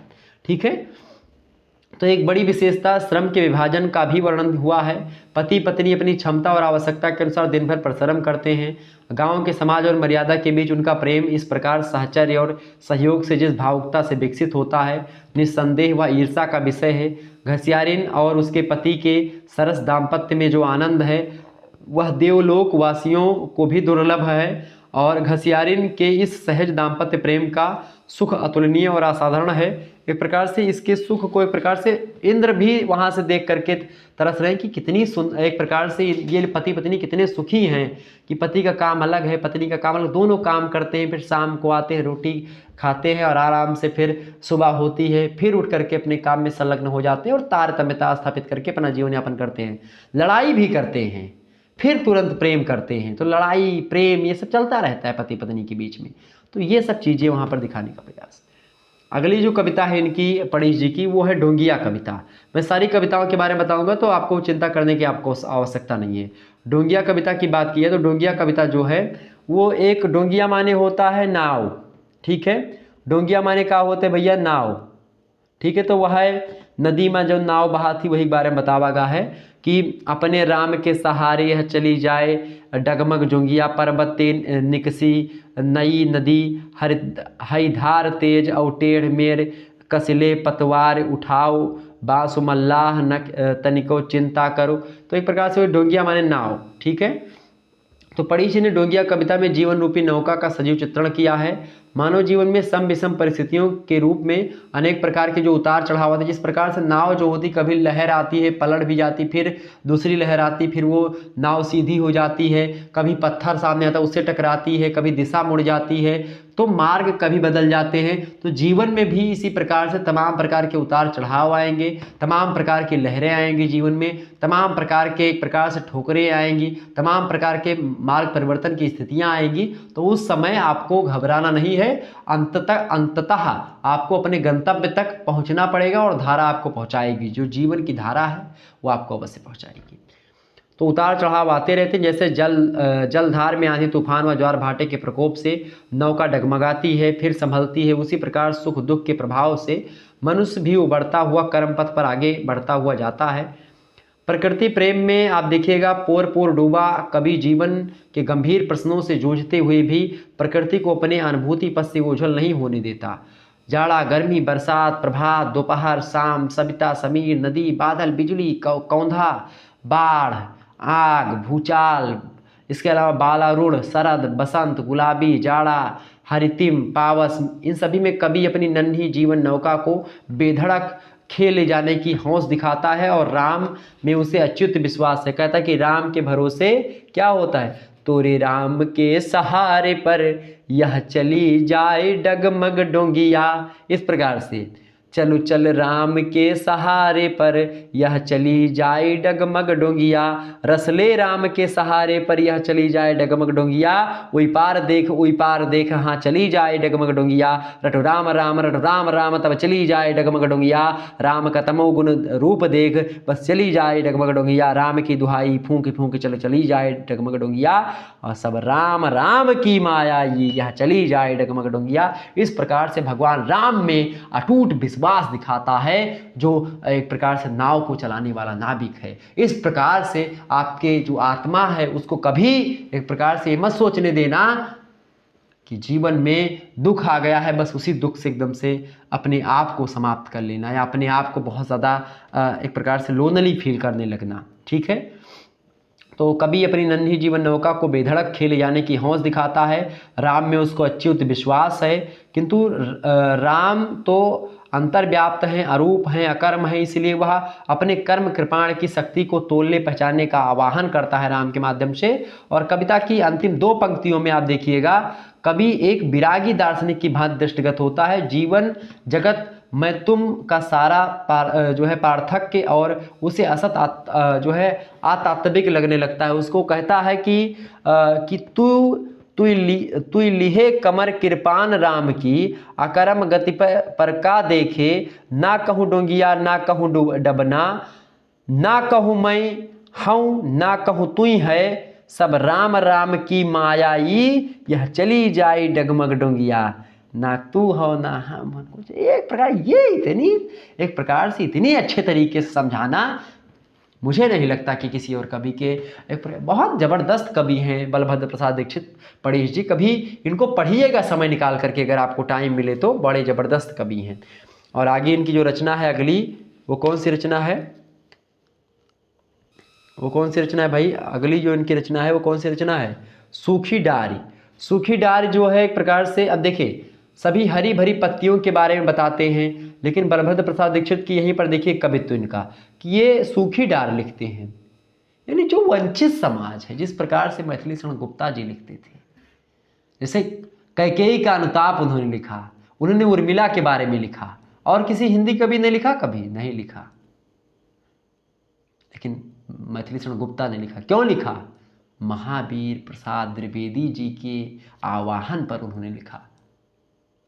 और यही काम आप देखिएगा अवधि कविता में किसका रहा है, बलभद्र प्रसाद दीक्षित पणीश। सूखी डार पर कविता उन्होंने लिखी। क्या लिखा कि रूखे की छाती में चपटी कस नंगी धड़ंगी, पछियाहे के चबुकन ते फिर ठहर ठहर ठहराई रही, आंधी का अगुआ बारू की बारूद चलावे, अब टूटी अब लूटी असिसय सोच सोच सकुचाए रही, यह सूखी डार सिरसा वाली यह वह आए पंदरही पहले हरियर सुंदरी। यानी कि यहाँ पर जीवन की जो जवानी है, जो बचपना है, जो बुढ़ापा है, बताया गया कि आज अगर आप बचपन के दौर से गुजर रहे हैं, आज आप जवान हैं, आप आज हरे भरे हैं, तंदुरुस्त हैं, तो कल आपके बाल पकेंगे, आप बूढ़े होंगे कल। इस बात को बताने का प्रयास किया गया। यानी जिस प्रकार से एक हरी भरी 15 दिन पहले मैंने देखा था कि ये जो डाल है ये हरी भरी डाल है, और वही डाल कुछ दिनों के बाद में, यहाँ पर एक मानक है 15 ही, तो कुछ दिनों के बाद में वही डाल सूख जाती सिरसा वाली, जो आज के कुछ दिन पहले बहुत हरी भरी थी और अपने हरी भरी होने पर बहुत इठलाती थी, बहुत घमंड था उसको। लेकिन वही हरी भरी डाल कुछ दिनों के बाद में सूखी पड़ जाती है, ये प्रकृति का नियम है। और इसी प्रकार से जीवन भी, आज आप युवावस्था में हैं तो खूब फनक रहे हैं, कल आप बुढ़ापी अवस्था आएगी तो आप भी उसी स्थिति में आएगी जिस स्थिति में आज कोई बुढ़ापे का व्यक्ति है। तो हमेशा बूढ़े लोगों की इज्जत करनी चाहिए। यहाँ पर यह भी संदेश कहीं ना कहीं पे पणीश जी का रहा है। तो कभी भी ये मत सोचिएगा कि आज जो है उस पर इठलाते हैं तो कल वो इठलाने वाला समय भी चला जाएगा। तो पढ़ी जी सूखी डार कविता प्रकृतिवादी काव्य का एक उत्कृष्ट नमूना है। इस कविता में शरीर की क्षणभंगुरता, नश्वरता का मार्मिक चित्रण हुआ है। यहाँ पर यह बताया गया है कि खास करके कविता दार्शनिक चिंतन से ओतप्रोत है। यह डार कभी हरी भरी थी, हवा के हल्के झोंके से इतराने लगती थी, पक्षी इस पर मधुर कलरव करते थे, बसंत आगमन की सूचना देते थे, किंतु सब कुछ परिवर्तित हो गया है। पदार्थ की अनित्यता के सिद्धांत यानी कि परिवर्तन ही प्रकृति का नियम है, इस सिद्धांत ने इस डाली को कुरूप बना दिया है। आज इसमें एक पत्ते भी नहीं है। बाल्यावस्था, यौनावस्था क्रमशः हरी डाल और जरावस्था सूखी डाल का प्रतीक यहाँ पर है। और हमें इसी सूखी डाल से शिक्षा लेनी चाहिए कि भाई एक दिन हमको भी इस स्थिति में जाना है। मध्यकालीन तमाम कवि इस जीवन सत्य को उकेरने का प्रयास करते हैं। कवि जीवन के इस गहरे भावबोध को बड़ी अभिव्यक्ति सामर्थ्य के साथ प्रकट करता है और काव्य तुला पर तोलने पर यह कविता महादेवी जी की जो नीर भरी दुख की बदली है कि यह मैं नीर भरी दुख की बदली, क्रंदनों में चिर स्पंद बसा, नैनों में दीपक से जलते पलकों पर निर्झरणी मचली। तो इस प्रकार से जो कविता है इनकी, मैं नीर भरी दुख की बदली, या फिर निराला जी की जो कविता है स्नेह निर्झर बह गया, वो भी कविता, तो इसमें आप देखिएगा उस कविता से कहीं कम नहीं आंक सकते आप इस कविता को सूखी डार, वो ठीक उसी प्रकार की कविता है। और पढ़ी जी काव्य संसार इसी से समझा सकता है, सूखी डार कविता की मार्मिकता से, जीवन की निरसरता, यानी कि बता दिया गया कि भाई जो शरीर है ये कब कैसा हो जाए कुछ पता नहीं। आज आपके शरीर पे झुर्रियाँ नहीं है, आज आपका शरीर हष्ट पुष्ट है, आपके सिक्स पैक बना हुआ है, कट बने हुए बॉडी में, लेकिन कल ये कट वट और जो एक प्रकार से सिक्स पैक है खत्म हो जाएगा। नश्वर है शरीर, केवल आत्मा अजर अमर है। भगवान श्री कृष्ण गीता में कहते हैं, हे पार्थ, नैनम छिद्दन्ति शस्त्राणि नैनम दहति पावकः न चैनम क्लेदयन्ति यापो न शोषयति मारुतः, मात्र केवल आत्मा अजर अमर और अविनाशी है। नैनम माने आत्मा, आत्मा को ना तो शस्त्र के द्वारा भेदा जा सकता है, ना वायु के द्वारा इसको सुखाया जा सकता है या उड़ाया जा सकता है, ना ही इसको जल में डुबोया जा सकता है। ठीक है, ये अजर अमर और अविनाशी है। ठीक इसी प्रकार से जो आत्मा है वही है, लेकिन मनुष्य जो है वो क्षणभंगुर है, वो कभी भी भंग हो सकता है। आगे बढ़ते हैं, अगले जो विद्वान हैं आपके वो हैं बंशीधर शुक्ला जी। बंशीधर शुक्ला जी की बात की जाए तो बंशीधर शुक्ला जी की कविता है राम मड़ैया। तो और भी कविता है बंशीधर शुक्ला जी की, राम मड़ैया किसान की अर्जी, हुआ कसकस हुए निर्वाह, तपनी बदरा आई जरे। तो बात की जाए राम मड़ैया की, तो राम मड़ैया कविता बड़ी धाकड़ कविता है। मैंने इसकी व्याख्या, सारी कविताओं की व्याख्या बता दी, तो आप लोग देख लीजिएगा अगर नहीं देखा है तो राम मड़ैया कविता की अगर बात की तो राम मड़ैया कविता शुरुआत होती है कि नदी किनारे सड़क न गली, द्वारे भरी तलैया, और हुए बनी है राम सहारे अपनी राम मड़ैया। कहाँ पर कि जहाँ बयार लगावे बढ़नी जुगनू दिया दिखावे, और सुअर सियार चील गिलहरिया कूरा सहित उठावे, चिड़ई कौआ काका कह कहे जाग जगाए सोआवे, और उई उई अथय थे के सबिता दिन और रात बतावे, और जहाँ बंदरवा डाका डारे चोरी करे बिलैया, हुए बनी है राम सहारे अपनी राम मड़ैया। बोलो सियावर रामचंद्र की जय। क्या बात है, शुक्ला जी भी एक प्रकार से बंशीधर शुक्ल जी किसी से कम नहीं है।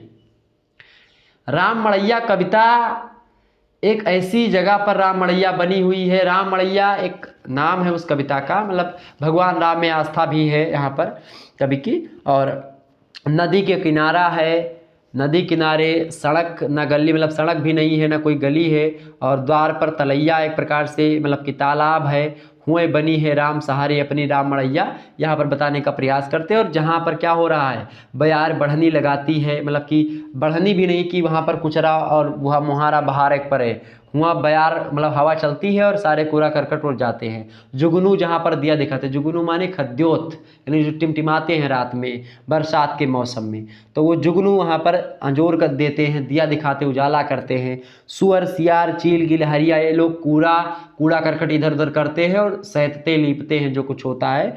चिड़ई कौआ ये लोग जो है काका मतलब कि अपनी अपनी आवाज़ निकाल निकाल करके लोगों को सुलाते हैं, जगाते हैं इस प्रकार से। और उई उई अथय अथय के सविता दिन और रात, सविता माने भगवान सूर्य जो है ये उगते हैं तो दिन का पता चलता है, अस्त होते तो रात की पता चलती है। तो इस प्रकार से ये राम मड़ैया कविता के बारे में चीज़ें। राम मड़ैया शुक्ल जी की ग्राम्य जीवन की प्रसिद्ध कविता है और इसमें अवध जनपद के ग्राम्य अंचल के यथार्थ प्राकृतिक दृश्य, रहन सहन, लोक विश्वास और लोक संस्कृति के चित्रण के साथ ही साथ वहाँ के ग्रामों की जो दुर्दशाग्रस्त अस्त व्यस्त स्थिति है उसकी झांकी आप इस कविता में देख पाएंगे। इसमें ग्राम्य अंचल के नैसर्गिक सौंदर्य का आकर्षण भी दिखाई पड़ता है। बसंत में महुआ, चूना, शरद में कमल और हेमंत में गेंदों का सौंदर्य दिखाएगा। गायों के घंटे ठनकना दिखाई पड़ता है, भैंसों का हुंकार। यहाँ पर आगे बताया गया है कि भाई जहाँ गायन का, अच्छा ये पूछा भी गया 2022 वाले पेपर में प्रश्न आया था कि जहाँ गायन का घंटा ठनके और भैंसिन का हुंकारा, घोड़वा हिंसै बघवा डहुकै, गधा दे नगारा, कुकुर उल्लू बने पहरुआ निहुकी निहुक जगावें, और पीपर बरम नीम पर भुइयाँ जिंद परेत पुजावें, और जहाँ बजय रैदास के डफली नाचें कुंवर कन्हैया, हुए बनी निबियन के भीतर अपनी राम मड़ैया। तो इस प्रकार से भैंसों हुंकारे लगा रही, गाय के ठनके ठनक रहे हैं, घोड़े हींस रहे हैं, बाघ जो है दहाड़ रहे हैं, गधे रेक रहे हैं, चौपाल पर रैदास की डफली बज रही है। गांव का यथार्थ रूप प्रस्तुत इन्हीं रूपों में एक प्रकार से राम मड़ैया कविता में होता है। तो ये बड़ी ज़बरदस्त कविता रही है और यहाँ से एक प्रश्न हमेशा एग्जाम में आता है। शुक्ल जी गांव के नैसर्गिक सौंदर्य का उद्घाटन करने के पश्चात गांव के अभाव, गरीबी, संकट और विपत्ति का यथार्थ चित्रण प्रस्तुत करते हैं। यहाँ राजा का निर्दय व्यवहार है, महाजनों के द्वारा किसानों का शोषण होता है, बीमारी में उनको दवा मिलना तो दूर की बात रही, उनको दुआ भी नहीं मिलती है। करिया अक्षर भैंस बराबर कहकर कवि गाँव में व्याप्त घोर अशिक्षा की याद भी दिलाता है। करिया अक्षर भैंस बराबर यहाँ पर आया है, ठीक है। 2020 वाले क्वेश्चन पेपर में पूछा गया था कि करिया अक्षर भैंस बराबर और उजड़ मूड भगवान, मचा अंधेर स्वार्थ का गाना बैरिन का सम्मान, जहाँ नहीं व्यापी अंग्रेजी जमी न सके सुल्तानी, नई सभ्यता डर डर भागी घर घर रीत पुरानी, जहाँ किसान जगत के पालक बसें बया के भैया, हुए बसी है बिना बसाए अपनी राम मड़ैया। इस प्रकार से जो है कवि बताता है कि खास करके करिया अक्षर भैंस बराबर है, यानी गांव के लोग अशिक्षित हैं, इसको भी दिखाया है। परंतु उसे यह संतोष होता है कि ग्रामों में ना तो सुल्तानी का असर पड़ा, ना ही वहां अंग्रेजी सभ्यता प्रवेश कर पाई। और वहां पर आपको बता दूं कि घर घर में पुरानी रीतियां ही प्रचलित हैं, आज भी गांव में देखेंगे। परंतु कितने दुख की बात है कि जगत का पालन करने वाला किसान बया के घोंसले, जैसे झोपड़ी, बया मतलब जैसे चिड़िया वगैरह घोंसले बनाती है, उस प्रकार के घोंसले झोपड़ों में रह करके गांव के व्यक्ति अपना जीवन यापन करते हैं, जो कि संसार का पेट पालन करते हैं। तो ये चीज़ें ठीक है, बहुत ही इंपॉर्टेंट ये कविता है, एग्जाम में आती है। अगली कविता है आपके एग्जाम की दृष्टि से बहुत ही महत्वपूर्ण कविता, कौन सी है आपकी? किसान की अर्जी। किसान की अर्जी जो कविता है यह भी बंशीधर शुक्ल जी की है। किसान की अर्जी में बहुत एक प्रकार से बहुत ज़्यादा एक प्रकार से मार्मिक कथा है और बहुत गरीबी के बारे में, किसान की गरीबी के बारे में बहुत ज़्यादा। शुक्ल जी ने इस कविता में किसान के शब्दों में अथक परिश्रम और शोषण का यथार्थ चित्रण किया है। ज्येष्ठ यानी कि जेठ महीना, जब जेठ महीना आवा, सिबता आगी बरसावे और चिड़ैयू ना घुरघुर छाड़े, सब मनई घर में सोए। जब सब मनई घर में सोते हैं, चिड़िया भी अपने घोंसले को नहीं निकलती। जेठ महीने में आपको बता दो जब घाम खूब ज़्यादा होता है तो कोई व्यक्ति अपने घर से नहीं निकलता है। तब पेटे पट्टी कसके हम खूब कुदार चलायन और वही पछुए के धूरे पर 10 बीघा खेत बनाए। 10 बीघा खेत जो है गोड़ गोड़ कह और बनाए। इस प्रकार से यहाँ पर किसान करता है, खेत बनाता है, गेहूँ मतलब जो है फसल बोता है, फसल दूसरे के खेत है वो, मतलब बटैया लिया है खेत, अब बटैया लेके खेत बोवत है, परेशान हुआ है, फिर जात है तो आधा वो नहीं ले लेते हैं, फिर तमाम प्रकार के उसका जतन करे पड़ते हैं किसान का। बहुत मार्मिक कविता है, मैंने पूरी विस्तार से उसमें बताई, आप लोग इसको देख लीजिएगा। ज्येष्ठ की धूप और पूस माघ की जो है सर्दी में वह अपनी खेती किसानी में काम में लगा हुआ है, परंतु उसकी उपज का अधिकांश भाग जो है शोषक वर्ग हड़प लेता है, यानी कि जो बड़े बड़े पूंजीपति जमींदार हैं वो ले लेते हैं। और उनकी पत्नी और बच्चे का पेट जो है ज्वाला से तड़पते रहते हैं, मतलब कि वो खाना भी नहीं पाते हैं, उनके घर में कोई अनाज भी नहीं है। और इस प्रकार इस कविता में गरीब किसान और भूख से तड़पते हुए उसके परिवार का यथार्थ चित्रण हुआ है। बहुत ही एक प्रकार से दुखदाई कविता है, जब आप पढ़ेंगे तो इन पर पुलिस भी मारती है एक प्रकार से, कि मतलब पुलिस भी मारती भी है, पुलिस पकड़ ले जाती है। इसमें जिलादार तो एक प्रकार से 2020 में एक आई थी कि वो जिलेदार ते कह के हमका कुछ मोहलत दीनिन, हम कढ़िलत घर का आयन, भैया गलगोफा दीनिन और बप्पा है काल देवारी, हमहू का भुरकी ले दो, बिटिया बोली हो बप्पा हमका 2 पैसा दे दो। यानी कि उधर दिवाली भी आ गई है और 1 रुपया है नहीं पिताजी के पास, जेल से मतलब वहाँ से आए पुलिस के, वहाँ से लड़का कहे कि काल दिवाली है, हमें भुड़की लिए है, हमें दिवाली लेक है, हमें कुछ पैसा दे दियो, बेटियों कहीं के पप्पा हमें कुछ 2 पैसा दे दियो, हमको कुछ लेक है। तो इस प्रकार से वो पैसे नहीं दे पाता। तो ये ऐसी स्थिति में क्या होता है कि भाई बहुत बहुत ज़्यादा एक प्रकार से गरीबी जो होती है बहुत दुखदाई होती है। मैं आपको बताऊं, गरीबी जो होती है सबसे बड़ा दुख है जीवन का। अगर जीवन में कोई दुख है तो गरीबी सबसे बड़ा दुख है, ठीक है। और उसी गरीबी का यहाँ पर चित्रण जो है बंशीधर शुक्ल जी करते हैं। और जब मैं इस कविता को पढ़ता हूँ तो मेरे आंखों में आंसू भर जाते हैं। अभी भी मेरे आंखों में एकदम से आंसू आ चुके हैं। और ये कविता जब मैं पढ़ता हूँ और मैंने पढ़ाया भी जो कविता, तो आपको पूरी कविता मैंने पढ़ाई, उसमें एक प्रकार से एकदम से आंसू मेरे रुकने का नाम नहीं ले रहे थे। जब मैं वो कविता पढ़ा रहा था, व्याख्या पढ़ी हुई होगी, पूरी व्याख्या मैंने आपको बताई थी, तो कहीं ना कहीं पे इस कविता में आप जो है पूरी पढ़ लीजिएगा। तो किसान की अर्जी वही है, इस कविता में पूरी बताई गई है। अगला जो है आपका जो अगली कविता है बंशीधर शुक्ला जी की, वह है हुआ कसकस हुए निर्वाह। हुआ कसकस हुए निर्वाह जो कविता है, ये कविता भी बंशीधर शुक्ला जी की है। और शुक्ल जी अवध लोक संस्कृति के कवि माने जाते हैं। और अवध का जो अंचल है, अंचल माने गांव, तो अवध के अंचल की प्रकृति उनके हृदय में पूर्ण रूप से बसी हुई है। और इस ग्राम संस्कृति से उनका इतना अधिक अनुराग है कि वे शहर में अपना निर्वाह असंभव देखते हैं। मेरे जैसे टाइप के थे, मतलब कि मैं उनके जैसा हूँ, बंशीधर शुक्ला जी के जैसा मतलब बनने का प्रयास करता हूँ। मतलब करता हूँ कि मेरी प्रकृति नेचर, मतलब शहरों में मुझे बिल्कुल अच्छा नहीं लगता। मुझे गाड़ी बड़े मोटर वोटर एकदम से बोलते हैं, पी पी दुनिया भर का शोर शराबा, बड़ा दिक्कत लगती है। तो ठीक इसी प्रकार से बंशीधर शुक्ला जी भी थे। और ग्राम का रमणीक प्राकृतिक वातावरण, रंग बिरंगे विभिन्न प्रकृति के पशु पक्षी, लहलहाते खेत और नदी नालों का सौंदर्य उनके कवि हृदय को आकर्षित करता है। ग्राम में स्त्री पुरुषों के सरल जीवन और निष्कपट व्यवहार ने उनको विशेष रूप से प्रभावित किया। और ऐसे ग्रामों के स्थान पर शहरों में जहाँ छल कपट धूर्तता का वातावरण जो है एक प्रकार से बना हुआ है, वहीं पर ग्राम में प्रकृति में आप देखिएगा तो ग्राम में लोक संस्कृति का अभाव है। और वहाँ निष्कपट जो है सरल हृदयता है, कवि का निर्वाह होना कठिन है। और इस कविता में ग्राम प्रकृति को उसके संपूर्ण परिवेश के साथ सगुण साकार बना देते हैं ये। हुआ कसकस होए निर्वाह, वो कहते हैं कि जहाँ न प्रकृति भरे उत्साह, हुआ कसकस होए निर्वाह, यानी कि जहाँ पर प्रकृति एक प्रकार से अपने उफान पर ना हो, पेड़ पौधे ना हो और हवा अच्छी ना हो और खेत खलिहान ना हो, नदी तालाब ना हो, तो वो कैसा स्थान, वहाँ पर कैसे निर्वाह होगा।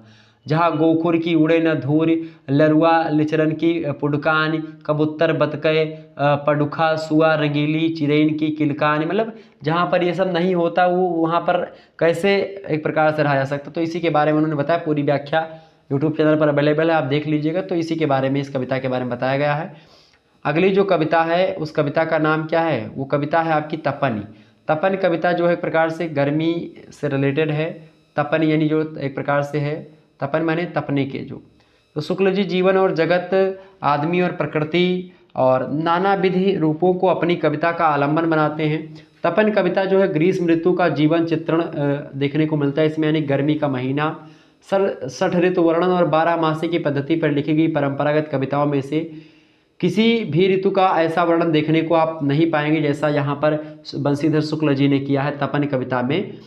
और इस कविता में ग्रीष्म ऋतु का वर्णन किया गया है और ऐसे अनगिनत पेड़ पौधे, फल सब्जियों, पशु पक्षियों, कीड़े मकोड़े, दृश्य व्यापारों के नाम गिनाए गए इस कविता में, जिन्हें उस क्षेत्र के ग्रामवासी ही समझ सकते हैं। शुक्ल जी ने जिस त्योरे और सार्गोपंगता के साथ तपन के भीषण भयंकर रूप का चित्रण किया है वह उनके स्वभाव के अनुरूप है। यानी यहाँ पर एक प्रकार से तपनी में क्या क्या चीज़ें होती पूरा बताने का प्रयास किया गया है। पूरी व्याख्या अवेलेबल है, आप देख लीजिएगा। और कविता की शुरुआत होती कि जैसे ऋतुराज बुढ़ाने, घामेन में हफ्फी सियाना, तैसे मुँह पर चढ़ी बैठी गर्मी, लय तप कै पैना। ठीक है, ये एक प्रकार से कविता है, लंबी थोड़ी कविता है, तो इसको मैंने पूरा बताया, तो आप लोग देख लीजिएगा। तपन यानी कि गर्मी के बारे में पूरा बताया गया है, गर्मी में क्या क्या चीज़ें होती हैं और उन सभी चीज़ों के बारे में। और अगली कविता है बंशीधर शुक्ला जी की, बदरा आए जा रे। बदरा आए जा रे की जब गर्मी का महीना खूब होता है भाई, तो जब किसान परेशान हो जाता है वो कहता है कि बदरा आई जा रे, गगरी छूछी बैल पियासे नीर पियाए जा रे, बदरा आई जा रे, बैठ हवा पर छरकत झूमें, सूरज चंद के तरवा चूमें, रोज सुनावें सरिया टूमें, और छिन छिन बिजली का मुँह चूमे, तन खिसियाए जा रे बदरा आए जा रे। किसान जो है वो आवाहन करता है पानी बरसने के लिए, इंद्रदेव के बारे में कहता है कि भाई पानी आवे, उसके लिए बोलता है कि सब खेतीहर रिरियाए रहे, मतलब कि सारे जितने भी खेती करने वाले किसान हैं वो सब रिरियाए, मतलब कि रो रहे हैं, मांग करें कि भाई पानी बरसे कोनो मेर से, और हाय हाय चिल्लाए रहे हैं सब कि हाँ भगवान पानी बरसो। इस प्रकार से धान पान मुरझा रहे, कि धान जो है बोया गया है वो सब मुरझा रहे हैं। तोरी यार, मतलब कि तोरी आस लगा रहे हैं, मतलब किसकी, बादल आने की आस, यानी पानी बरसने की आस लगा रहे हैं। इस प्रकार से ठीक है। वन बालक कुम्हिलाए रहे हैं, गाय बर्ध बम्बाए रहे हैं, मोर भेग भिभियाए रहे हैं, तुहिका टेर सुनाए रहे हैं, जिन जीव हरियाए जा रहे, मतलब पानी बरसेगा तो जीव हरियर हो जाएगा। एक प्रकार से बालक वन सब कुम्हिला रहे हैं, सब मुरझा रहे हैं, गाय और बैल जो है बम्बा रहे हैं, चिल्ला रहे हैं, पानी नहीं बरस रहा है। मोर भेग सब अपनी अपनी आवाज़ में भिभिया रहे हैं कि पानी बरसे कोनो मेर से। और तलिया ताल पेट चिपकाए झीलें, पौड़ी पेट उखलाए, मतलब ताल तालाब झील नदी सब जो है एक प्रकार से सोच रहे पानी बरसे। कोयली पपीहा मुँह फैलाए, नदी नाव बहाई न पाए, नाव चलाए जा रहे। तो एक प्रकार से नदी भी सोचती कि भाई बहुत दिन बाद नाव खोल, तो नदियाँ वदियाँ सब सूख गई हैं इस प्रकार से। तो ये चीज़ें एक प्रकार से यहाँ पर बताई गई हैं। यह कविता जो है ग्राम जीवन के विशुद्ध रचनाकार बंशीधर शुक्ला की महत्वपूर्ण रचना है, जिनमें उन्होंने किसान की दुनिया को बचाने के लिए बादलों का आवाहन किया है। और ख़ास करके बादल किसान के जीवन का आधार हैं, और उसके अभाव में किसान की संपूर्ण दुनिया में त्राहि त्राहि मच जाती अगर पानी नहीं बरसता है तो। भीषण ताप के कारण से धान पान वन बालक गाय बैल मोर भैंक सब बेहाल हो जाते हैं। प्रचंड गर्मी तथा जल के अभाव में ताल तलैयों में दरारें पड़ जाती हैं। बादल की ऐसी दयनीय स्थिति में जल वृष्टि करके किसान को मुक्ति दिला सकते हैं, तो वो बादल ही होते हैं। तो इस कविता में इसी के बारे में बताने का प्रयास किया गया है। अगले जो विद्वान हैं उनका नाम है त्रिलोचन शास्त्री। त्रिलोचन शास्त्री की कविता आपके पाठ्यक्रम में संकलित है, 51 बरवे संकलित है। मैं आपको बताऊंगा 51 जो बरवे संकलित है आपके पाठ्यक्रम में जो कविता में, वो 51 बरवे जो हैं उन्हीं बरवे की आपको व्याख्या एग्जाम में आती है, कुछ बरवे की। तो बरवे अमोला के खंड से, अमोला में बरवे ही संकलित हैं। तो इसमें क्या क्या चीज़ें बताई गई इसको समझने का प्रयास करेंगे। तो नई कविता के प्रगतिशील चेतना वाले कवि में त्रिलोचन शास्त्री का महत्वपूर्ण स्थान है। और ये खड़ी बोली में भी खूब रचनाएं लिखी हैं, यानी हिंदी में और अवधी दोनों में खूब रचनाएं लिखी हैं। और इनकी अवधी कविता, मतलब अवधी कविता में तो यही है इनकी त्रिलोचन शास्त्री की। अवधी कविता को छंदबद्ध और छंदमुक्त कविता के रूप में बांटा जा सकता है। इनकी छंदबद्ध कविता के अंतर्गत उनके बरवे आते हैं, जो कि उनके अमोला नामक काव्य संग्रह में संकलित है, जिनमें उन्होंने अत्यंत सीधी सरल भाषा में हृदय को छूने वाली सूक्तियाँ लिखी हैं। अमोला में ऐसी अनगिनत सूक्तियाँ भरी पड़ी हैं। कबीर तुलसी रहीम बिहारी आदि ने भी ऐसी सूक्तियाँ लिखी हैं। और त्रिलोचन भी उसी परंपरा की कड़ी में आगे बढ़ते और आधुनिक टाइप के तुलसी रहीम बिहारी और कबीर को अपने आप में धारण किए हुए हैं त्रिलोचन शास्त्री। ठीक है, तो त्रिलोचन शास्त्री के बारे में चीज़ें हैं। बरवे इनका संकलित है कि उठे चले बैठे वररे हरदाएँ, तुहरे सुधि हमरे आपन कछुनाए। ये सब है कि तुम्हें देख सब देखे देखे से आँख, और अब का देखे चित्त अधिक अभिलाख। ये बरवे हैं। तो 51 बरवे आपके पाठ्यक्रम में संकलित है, जिनकी व्याख्या एक प्रकार से मैंने अपलोड नहीं करी है, लेकिन फिर भी आप एक बार से इसको देखेंगे तो इसमें पूर्वी अवधि में खास करके लिखी गई है। और त्रिलोचन के ये बरवे अनमोल हैं। इसमें अनुभूति की अद्भुत सच्चाई है, सोच की गहराई है, विचार की उजास है, कथन की सहजता है और रचना की सरलता है। मन को चमत्कृत करती है ये सारी चीज़ें जो मैंने आपको बताई। और अमोला में 2700 बरवे संकलित हैं, उनमें से 51 बरवे को यहाँ पर आपके पाठ्यक्रम में संकलित किया गया है। नन्हे सा जो अमोला है, उसी अमोले में जैसे विशाल वृक्ष समाहित होता है, उसी प्रकार से छोटे से बरवे में भी भाव विभाव अनुभूति संवेदना अभिव्यक्ति शिल्प की ना जाने कितनी विशेषताएं आपको इसी रचना में समाहित आपको दिखेंगी। 2022 में यहाँ से एक व्याख्या के लिए प्रश्न आया था कि चूल्ही तावा चढ़ा करे जो रोज, और तब क्यों करे परम तत्व कई खोज। अगिला भूई थामय तब पछिला गोड़, और संभर बढ़ावे गति कई तई यह निचोड़। दुनिया आटे जैसे मेला लाग, कीनत बिकिनत जोरत भागा भाग। इस प्रकार से आया था। मैं आपको बता दूं, आप लोग टेंशन ले रहे थे कि सर जी इसकी व्याख्या बरवे की नहीं करवाए हैं और आचार्य विश्वनाथ पाठक की नहीं करवाए हैं। तो इसके लिए आपको ये चीज़ें थोड़ा सा जानकारी आपको प्राप्त हो जाए तो बस इतनी जानकारी काफ़ी है। मैं आपको बता दूं कि अथवा करके आपसे प्रश्न पूछा जाएगा जो अति लघु उत्तरीय मतलब जो लघु उत्तरीय में प्रश्न आएगा मतलब की व्याख्या करने के लिए, तो उसमें आपकी जो मैंने व्याख्याएं बताई हैं अगर उतनी ही व्याख्याएं अगर आपकी तैयार हैं, ये व्याख्याएं आप ना भी पढ़ेंगे तो आपको कोई टेंशन लेने की आवश्यकता है ही नहीं, बस वहीं से आपका आ जाएगा। ठीक है, तो एक प्रकार से आप आसानी से कर पाएंगे, बस आप अगर उन कविताओं को पढ़े रहेंगे जो मैंने कविताएं बताई हैं आपको, जितनी कविताओं की व्याख्या दे दी है उतनी व्याख्या अगर आप देख लीजिएगा तो आपका काम हो जाना है, कहीं से और कुछ पढ़ने की आवश्यकता आपको नहीं पड़ेगी। अगर आप आचार्य विश्वनाथ पाठक की जो स्वतंत्रता का मंच, स्वराज की स्थापना ना भी पढ़ते तो कोई दिक्कत की बात नहीं, आचार्य विश्वनाथ मतलब त्रिलोचन शास्त्री का बरवे नहीं भी पढ़ते तो कोई दिक्कत की बात नहीं है, और भी कविताएं आएंगी तो ये छोड़ दीजिएगा और अथवा में दूसरा प्रश्न आपको मिलेगा उसको कर दीजिएगा। तो ये बड़ा एक प्रकार से अच्छा आपका है। तो स्वतंत्रता के मंच की अगर बात की जाए, स्वतंत्रता के मंच में क्या बताया गया है भाई, तो स्वतंत्रता के मंच में सर्वमंगला एक काव्य कृति है, दुर्गा सप्तशती के कथानक पर एक प्रकार से जो है स्वतंत्रता का मंच है, और आचार्य विश्वनाथ पाठक की महत्वपूर्ण रचना है ये सर्वमंगला, और इसमें माँ भगवती के महत्व को प्रस्तुत करने वाले 3 आख्यान हैं। पाठक जी ने कथानक को पूर्णता प्रदान करने के लिए दुर्गा सप्तशती के पहले और 13वें अध्याय के कुछ अंश को सर्वमंगला में पिरोया है। कथानक को रोचक व सरस बनाने के लिए कवि ने एक स्वतंत्र प्रसंग की कल्पना भी की है, और इस प्रकार कवि ने सर्वमंगला में दुर्गा सप्तशती कथानक को आधार बनाकर के कल्पना के आधार पर समसामयिक परिस्थितियों को प्रस्तुत करने का प्रयास किया है। आज सत्ता लोलुप राजनीतिक स्वार्थ बस दुर्गा सप्तशती जो पाठ वगैरह कहते हैं घर में पाठ बचवा लो, तो दुर्गा जी का जो एक प्रकार सप्तशती है, सप्तशती का पाठ होता है, तो वो उसी कथानक है, राजा सूरथ और इन्हीं सब का कथानक है। ठीक है, तो वही सब को के बारे में यहाँ पर वर्तमान परिस्थितियों से जोड़ते हुए ये बताते हैं आचार्य विश्वनाथ पाठक जी। तो आज सत्ता लोलुप राजनीतिक स्वार्थ बस कहाँ तक गिर जा सकते हैं इसकी कल्पना नहीं की जा सकती है। नैतिक एवं राष्ट्र प्रेमी हाशिए पर आ गए हैं, और इस रचना के माध्यम से कवि संदेश देता है कि यदि इच्छा शक्ति प्रबल है तो प्रबल करके राष्ट्र प्रेम के लिए समर्पित लोग राष्ट्र की अस्मिता को बचाने के लिए संघर्ष करें तो निश्चित रूप से राम राज्य की स्थापना हो सकती है। ये बात इन्होंने स्वतंत्रता के मंच में बताने का प्रयास किया है। किसने? आचार्य विश्वनाथ पाठक ने। स्वतंत्रता का मंच जो है 13वां सर्ग है, और इसमें राजा सूरथ जो है मेधा ऋषि से ज्ञानार्जन करके अपने देश लौटते हैं। क्योंकि मेधा ऋषि जो है वो राजा सूरथ को कथा सुनाते हैं। सूरथ जो है प्रेम करते किससे? सुमुखी से। सुमुखी जो है वो कालकेतु के यहाँ कैद है, और वहीं पर और भी तमाम सारे बच्चे कैद हैं। सुमुखी बहुत ही सुंदर थी और सुमुखी से प्रेम करती थी किससे? राजा सूरथ से। और वो चूंकि वहाँ पर हैं जेल में, मतलब कि जो कालकेतु है वो सुमुखी को बहुत पसंद करता था, एक प्रकार से ऐसी कुछ चीज़ें हैं। तो वहाँ पे वो जेल में उसके यानी कालकेतु के कैद में है सुमुखी, और उसी कैद में भी और तमाम प्रकार और बच्चे भी हैं। तो राजा मतलब राजा जो कालकेतु है, वो कालकेतु का लड़का जो है उसका नाम है श्वेत केतु। श्वेत केतु जो है उसको कथा सुनाती है दुर्गा माता के व्याख्यान के बारे में, दुर्गा माता के जो एक प्रकार से जो शक्तियां हैं उनके बारे में, दुर्गा माता की जो कथाएं हैं उन कथाओं को सुनाती है सुमुखी जेल में बैठ करके श्वेत केतु को। जब की बात की जाए राजा सूरथ को कौन सुनाता है दुर्गा महात्म के बारे में, दुर्गा सती की कथा राजा मेधा ऋषि सुनाते हैं राजा सूरथ को।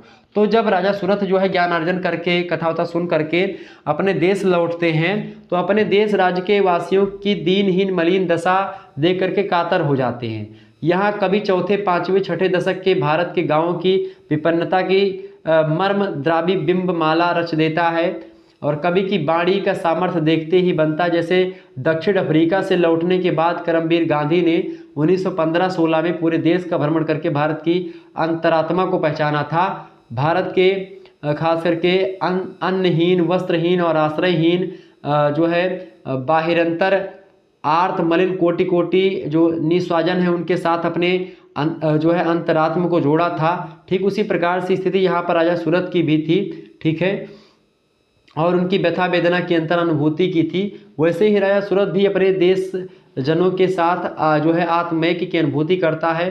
तब जैसे गांधी के मन के साथ पूरे देश के जन जन के मन प्राणों के भीतरी तार जुड़ गए थे, और उनके इशारे पर पूरा देश जो है झंकृत हो उठता था, वैसे ही राजा सूरथ के साथ उसके देश राज्य कोटि कोटि जन एकात्म हो उठते हैं। यानी राजा सूरथ जो है बहुत अच्छा राजा था शुरू में, लेकिन फिर क्या होता है कि बहुत ज़्यादा उस पर आक्रमण होता है, और उसके कारण से वो एक प्रकार से मतलब कि मरा जान करके मतलब कहीं पर चले जा, मतलब कि जब आक्रमण होता है तो मर से जाते हैं, एकदम से लगता है कि मर गए हैं लेकिन फिर भी बच जाते हैं, नदी में बह जाते हैं और फिर मेधा ऋषि के आश्रम के पास आते हैं किनारा करके, तो मेधा ऋषि उनको बचाते हैं, फिर उनको कथा सुनाते हैं, पूरी चीज़ें होती, तो यही सब है। ठीक है, जैसे गांधी जी ने अंग्रेजों को मार भगाया था, वैसे ही असंख्य देशजनों के सच्चे सहयोग से राजा भी बैरियों को मार भगाता है और पुनः सिंहासन में बैठता है।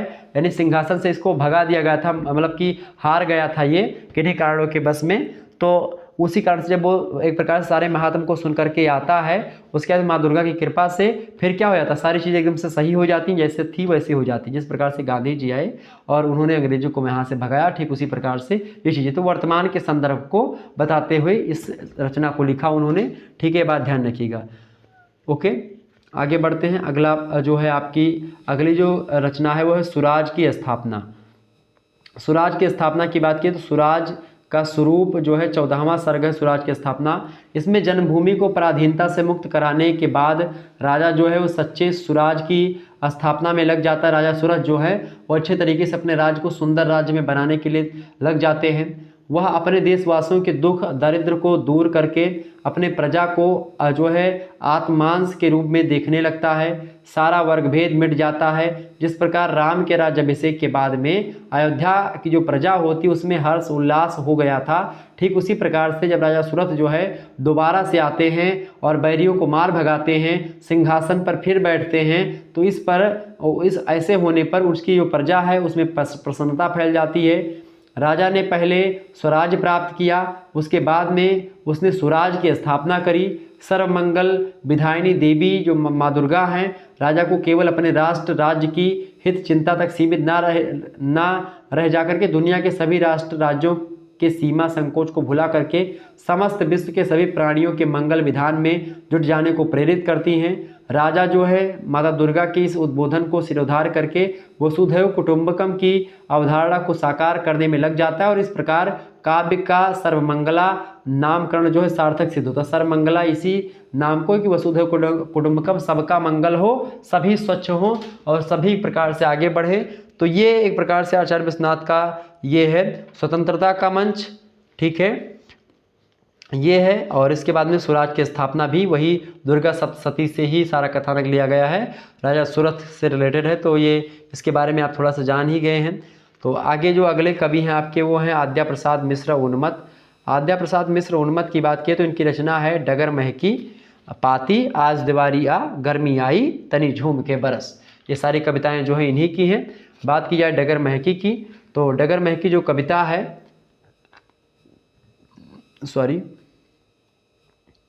डगर महकी कविता की अगर बात की जाए तो डगर महती कविता जो है, डगर माने होता है रोड, यानी कि एक प्रकार से जो चक्रोड या रोड जिसको आप बोलते हैं, ठीक है, तो वो है।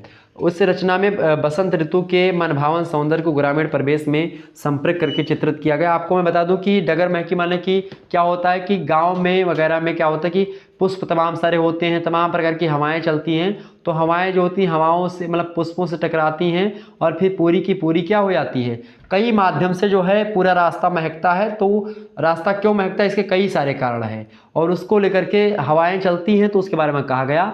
डगर महकी कविता शुरू होती कि बही गए पूरब के बयरिया डगर महकी, फूले लागी फुलवरिया डगर महकी, महके खेत महक गे झुरमुट महके ताल तलैया, फूल गे नमन के महक उड़ावत झूम चली पुरवैया। ठीक है, झूम लागी, ये 2022 में पूछा भी गया था कि झूम लागी अरहरिया डगर महकी, बही गए पूरब के बयरिया डगर महकी, पनघट के जमघट में चर्चा छिड़ गए बाले पनकय, और छम छम छम पायल बाजे और चुनरी खन खन खन खन कय। तो एक प्रकार से ये डगर महकी कविता पूछी जाती है, एग्जाम में यहाँ से प्रश्न आता है। तो और इसके बाद में छलके गोरी के गगरिया डगर महकी, बह गए पूरब के बैरिया डगर महकी, आय बसंत सजे यमऊ बौरन कई मौर लगाए, गौने के दुल्हिन अस लाजन मारी शीस नवाए, नाचे लागी बसवरिया डगर महकी, बह गए पूरब के बैरिया डगर महकी। मतलब जो है पुरवाई जब चलती है तो बांस वगैरह नाचने लगते हैं, आम का बौर आता है, आम का बौर ऐसा लगता है कि मुकुट एक प्रकार से लग रहा हो, और हवाओं के संपर्क में आने से वो शीश झुकाता है। इस प्रकार चीज़ें पूरा खेत महकता है, झुरमुर महकता है, ताल तलैया महकने लगते हैं, फूल जो गेने के फूल हैं उससे हवाएं टकराती हैं, और एक प्रकार से फूल गेनवन के महे कुढ़ावा झूम चली पुरैया, इस प्रकार से पुरवाई हवा झूम झूम करके चलती है और पूरे के पूरे वातावरण को सुगंधित कर देती है। तो जीवन और प्रकृति के शाश्वत संबंध को और प्रगाढ़ बनाने का प्रयास इस कविता में किया गया है। बसंत ऋतु में पूर्व दिशा से आने वाली शीतल मंद सुगंध वायु मन को मोह लेती है। पनघट, गोरी, आम्र वृक्ष, बांस, पशु पक्षी आदि सभी जो है बसंत आगमन से आह्लादित हैं और सभी खुशी हैं। ठीक है, संगीतात्मकता से परिपूर्ण यह रचना अत्यधिक मधुर है, गेय और श्रवणीय बन गई है। मुक्तक शैली में रचित इस कविता में भाषा की जो सहजता है, स्वाभाविकता है, मतलब अभिधात्मकता, समझने की योग्य भाषा है, सरसता है, प्रभावात्मकता है, ये सब विद्यमान है और सहज ही अप्राप्य है, यानी कहीं पर जल्दी प्राप्त नहीं होती। इस प्रकार की रचना में इस प्रकार की विशेषताएं। वस्तुतः यह कविता गीत विधा का सुंदर उदाहरण है, यानी कि ये गीत है एक प्रकार से। कैसे पढ़ते हैं इसको कि बह गए पूरब के बयरिया डगर महकी, ऐसे इसको पढ़ते। थोड़ा मैं तो गाने वगैरह में एकदम से बेकार हूँ, कुछ नहीं गा पाता हूँ, लेकिन फिर भी इस प्रकार से आप थोड़ा सा दूसरी तरीके से पढ़ाता है। इस पे साज सज्जा से भी आप पढ़ सकते हैं कि फूल लागी फुलवरिया डगर महकी, बह गए पूरब के बयरिया डगर महकी। इस प्रकार से आप इसको गे पद में भी पढ़ सकते हैं। तो ये एक प्रकार से क्या है, ये गीत विधा का सुंदर उदाहरण जो है ये मिलता है आद्या प्रसाद मिश्र उन्मत्त जी के द्वारा। तो ये अगली जो रचना है इनकी है पाती रचना की व्याख्या पूरी मैंने आपको बताई है, और डगर महकी की भी सारे रचनाओं की व्याख्या मैंने आपको लगभग बता रखी है। लेकिन तो पाती कविता जो है, पाती माने होता है पत्र। ठीक है, 2020 में प्रश्न भी आया था इससे एग्जाम में हल करने को लेकर के कि पिछुआरे नर्दा के तीरे बड़कौआ पपीता करे फरई लाग, और घूरे के कोहड़ा फूल रहा का करी करेजा बरई लाग, और चरियु कैती तो हरिन सूरत डोले जौनी मुई जाई थे, आपन मन कैसो मारी मार लड़कन के जो बिसराई थे। यानी एक जो है स्त्री है वो घर पे है और उसका पति परदेश में है, अर्थात वो मिलिट्री में है, यानी कि वो फौजी है। ठीक है, और फौजी में जाता है, युद्ध छिड़ा रहता है, तो उस समय की स्थिति में पत्र लिखती है जो स्त्री है अपने पति को, और पत्र में कहती है कि जो है एक प्रकार से वो कहती है, पत्र में तमाम प्रकार की चीज़ों को बताती है। फिर उसके बाद में यह भी कहती है कि जो है कभी जो है पीछे मत हटना, इस प्रकार की चीज़ें वो बताती है कि पीछे मत हटना।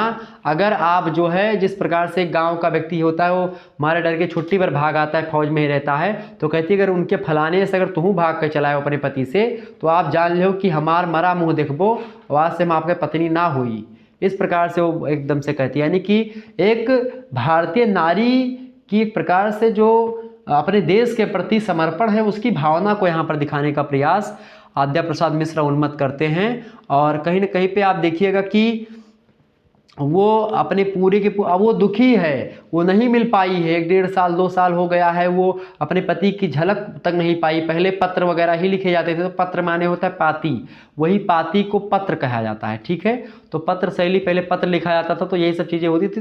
मोबाइल फ़ोन नहीं था, वीडियो कॉलिंग की आज दिन में ड्यूटी करन राती में फ़ोन करके बतवा लें, वीडियो कॉलिंग देख लेना अपने घर। पहले ऐसी व्यवस्था नहीं थी, तरस जाते थे लोग एक दूसरे को देखने के लिए। तो उस समय भी एक प्रकार से एक स्त्री की जो मनोदशा है वो अपने पति को देखने की नहीं बल्कि वह देश को जिताने की एक प्रकार से बारे में ध्यान करती है। ठीक है, ये बात ध्यान रखिएगा। वो कहते कि जीते जीव अपने पुरखन के माथे में दाग लगाया जिन, जब तक दुश्मन ना भाग जाए तू घर लौट के आया जिन, अब आइयो का सनेस सुन लिया, वनहु कै कोखिया बरत यह, वनहु कै रोवत रात दिना, तुहरे बिन खिया झरत यह। यानी कहती है कि भाई जो तुमको जन्म दी है माता वह भी एक प्रकार से बहुत ज़्यादा दुखी है, लेकिन बिना जीते आयो ना। वो कहती है कि क्या कहती है, मुल्क कहती आहें बेटवा हमार जो रन जीते तो धन्य हुअब, धरती माता की खातिर जो जूझत बीते तो धन्य हुअब, तू जीत जात के घर आईबा हमारे मन का विश्वास है, और दसवा आपन जीते आखिर ही कनकन का विश्वास है, छोटकवा जागी के रोवत बा बकरी बांधी मिमियात यह है। यानी बकरी बांधी मिमिया रही है, बोल रही छोटकना लड़का जो है वो सोता था अभी सो रहा था अभी जग गया है, हम चिट्ठी लिखत यही, और वह मुर मतलब कि कुकुर रसोइयाँ खाती है, यानी कि वह उधर जो है दूसरी तरफ कुकुर जो है यानी कुत्ता जो है वो रसोई की रोटियां खा रहा है, मतलब कि चोरी से, और छोटका लड़का जाग चुका है, कई प्रकार की चीज़ें हैं। तो अब जौन है हम विदा ली थे आपसे, मतलब वो कहती कि चिट्ठी अब विदा लेती, इस प्रकार से पूरी चीज़ें होती हैं, लेकिन जीत करके आइएगा, मेरी नाक मत कटाइएगा। इस प्रकार से एक भारतीय नारी को दिखाने का प्रयास यहाँ पर किया गया है। और निश्चित तौर पर जो फौजियों की स्त्रियाँ होती हैं वो ऐसी होती भी हैं, बहुत ज़्यादा जो है एक प्रकार से जो हिम्मती होती है वही एक प्रकार से टिक पाती है फौजियों के यहाँ, ठीक है। चूँकि कितने 2-2 साल तक लोग नहीं आते हैं, फिर भी धैर्य बना करके रहती हैं। वो धन्य है नारियाँ, वो भारत की नारियाँ ही हो सकती हैं इस प्रकार से। तो पाती शीर्षक कविता पत्र शैली में गांवों की कार्यशैली, सुख दुख दशा, मतलब दुख सुख दशा दुर्दशा, नियम कानून आदि का यथार्थ चित्रण करती है। पाती के द्वारा अत्यंत स्वाभाविक शैली में उन्मत्त जी ने गांव के शुभ अशुभ समाचार कहे हैं। यह पत्र पत्नी द्वारा फौजी पति को लिखा गया है।